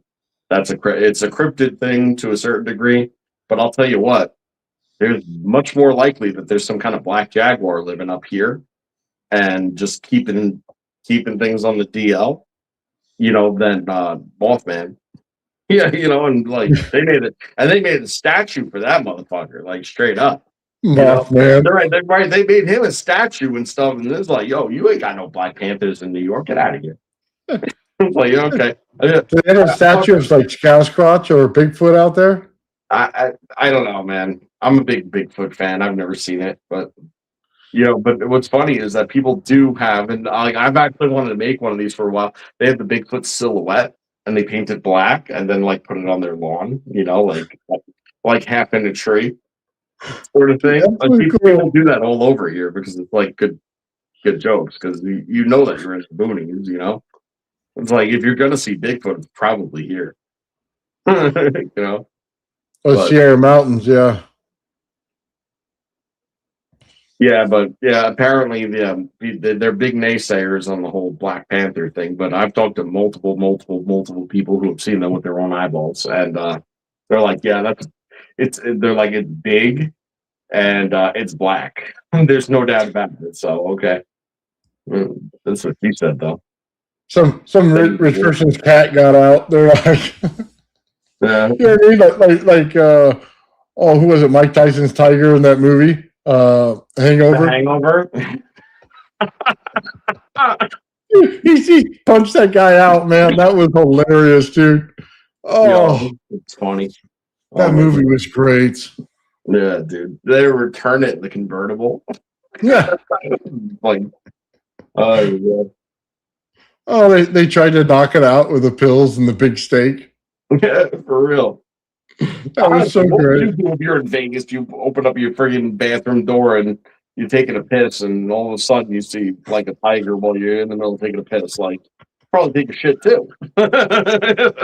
Well, dude, and they took it when they were drunk. They showed the video of it when they were drunk, and they took it. That was even worse. The guy was peeing in his pool. Oh, As Mike Tyson's sitting there looking at him, you know what I mean? yeah, right. They're watching the surveillance video. It's like, oh. But that whole like, what would you do if you see a tiger while you're taking a piss and you probably shit yourself thing? It reminds me of this fucking comedy sketch that I saw back in the day. It was Artie Lang. You know, he used to be on Howard Stern all the time. Oh Artie yeah. Lang was a funny motherfucker. And you know, there was this one part, and I think it's because I used to smoke a lot of weed back in the day and everything was funny. But you know, like he did this skit. He's like, have you ever been in the woods taking a shit while you're on heroin? I'm like, No. I'm sitting there like, no, but I couldn't stop fucking laughing. And he's like, you know how your pants make a bridge? You know what I mean? He's like, well, you ever get into that bridge and then pull your pants up? You know, and it was like, you know, fucking Artie, man, he was a disaster. That's Fucking dude funny, was a man. disaster of life, bro. I'm shocked he's still alive. Oh, yeah, man. That's crazy. Yeah, good times. We have now officially went off the rails at 2 hours, Oh yeah, 59 minutes, and 13 seconds. it took a long time today. We did good. Yeah, we did it right. Yeah, we've had a really good show, Joe. Dude, it's one of the best. Oh, dude, it is the best, man. This is, plasma is everything. It holds everything together. It's you, it's your consciousness. If the plasma all went away, everything would fall apart into the still of originality, and then we'd be in the singularity, and we'd all be together in the lump. And, probably not remember anything because it's stored there. So there you go. I'd be inside you, you'd be inside me, we'd be none the wiser, and we wouldn't be gay for it. So, Yeah, not that way, yeah. It'd be more like Star Trek. And what was her name on there? The one with the big knockers. What was her name? I don't know, man. I never watched Star Trek. She was a telepath. She was a telepath that could read people's moods and stuff, right? And see what's going on. We'd be like that. That's awesome. That's the way to describe somebody. What did you remember about it? I remembered this. I was a kid. That's what I was looking for. That's it, man. I swear, man. Now that we have we haven't done like a 10,000 subscriber special or anything, I think we need to actually do that and come up with a greatest hits of all the dumb shit that we've said over the last 2 years, man. Because there's been some moments. And honestly, there were some real particularly good moments about 2 years ago when Nathan was on with Ben and Gerald and stuff like that. And I was literally I was watching on my phone and stuff, and I'm at Walmart and I'm like, fucker, send me a link. I need to get in on this. You know what I mean? It was Mike was talking about the hole in his transformer. He goes, how big was it, Mike? I'm thinking it's this big, right? He goes, no, it's a great big hole like this. A big hole. So it's just like hot dogs. Hot dogs around. I'm telling you, man. We've had some times. Oh my God, Ben bending over doing that electrical thing, man. As Mike was over there telling him which hole to put it in. That was the absolute best, dude. Listen, God help me. That man he's a good man. He's a communist, and aside from being a communist, I tried to explain so many fundamental things to him on so many occasions, and then just literally, so I was like, Ben, you're doing great. He's got the most addictive laugh ever, dude. If he starts laughing, the rest of us are laughing. He's a funny, good dude. He's a funny, good dude. Oh man! If I was ever in the position of pardoning a commie from being hung, I would widely consider sparing him. Oh man, that's terrible, but also funny. Yes, it is. And everything I say is lighthearted. I wish no harm on anybody, and Ben's a good guy. I'll repeat that until I'm blue in the face. Oh, just having fun with the guy, yeah. Oh, Gerald, on the other hand, no, I'm only playing around. We love Gerald too.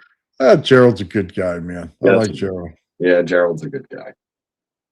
So, funny as hell too. Cracks me up. Shit, when he goes on a tear, he really goes on a tear, every cell in his body, there's no room for doubt with him. No, no room for doubt. Whatever's coming out of his mouth, he's fully behind. 1,000%. Oh yeah, I respect that. Oh, dude, yeah, fun, good times, man. Yeah, the old game. 10,000 subscribers later, and those gentlemen help us.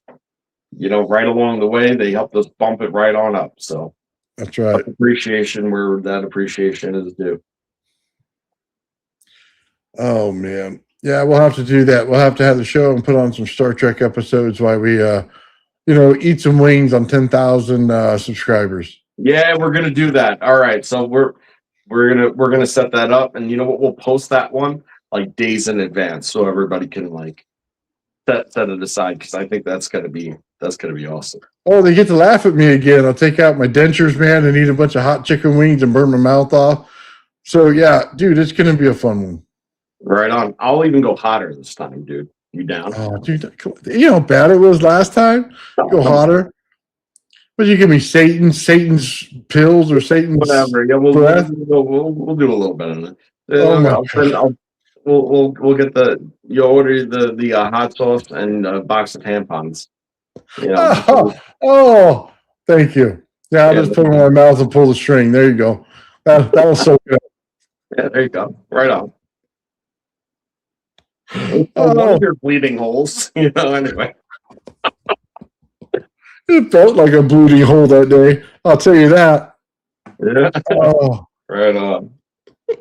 All right, guys. Before we totally lose it, I just want to thank. How do you say that, Joe? Cheris Ozin. It's Cherise Rosin. Cherise Rosin. That's what. Sorry. Right on. Thank you for becoming a member, man. Sorry, I can't pronounce the name. Joe got it. I want to thank Papa Bell, man, hooking us up, becoming a member, man. Right on. I want to thank Darren, brother. Thank you for the $10, man. I really appreciate it.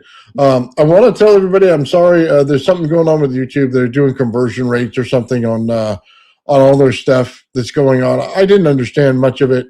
So people that don't live in the United States, it changes, certain stickers and stuff like that. And I'm sorry for that. Wasn't something I intended. That's $10 of upside down people money. I love it. I like upside down people money. Right on. All right, guys. It's been awesome, man. Chat's been awesome, man. You guys did great today. I want to thank Dispatch Man for hanging out in the chat and hooking everybody up. Help Yanni. You guys are awesome moderators, man. You guys take care of the show. Thank you very much. I want to thank Joe for hooking up with us today. Darren, you're awesome, brother. Have a great day, guys. Peace and love. The old man Bill. The old man Bill. The old man Bill. The old man builds. The old man builds is broken in the head. People not seeing reality has put them in the red. Where conscious and spirituality been stricken from the norm and replaced with the ignorance of basic magnetic form. The geometry of God keeps running through his head. That's what makes old man builds broken in the head. The old man builds. The old man builds. Spheres of destiny are spinning in his mind, making him travel back and forth in time, battling the establishment for just a little recognition. Has him forcing the world to understand his premonition. That world will have all the technology in the end, even if it means his life will fail to instead.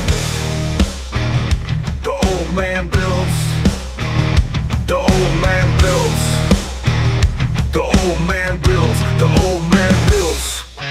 Fears of destiny are spinning in his mind, making him travel back and forth in time, battling the establishment for just a little recognition. Has him forcing the world to understand his premonition. That world will have all the technology in the end, even if it means his life will fail to extend.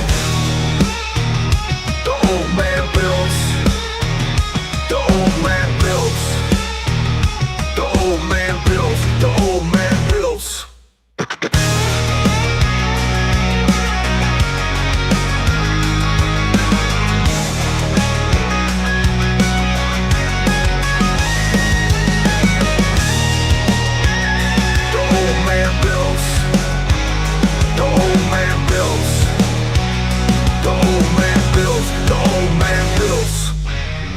Fears of destiny are spinning in his mind, making him travel back and forth in time, battling the establishment for just a little recognition. Has him forcing the world to understand his premonition. That world will have all the technology in the end, even if it means his life will fail to extend. The old man builds.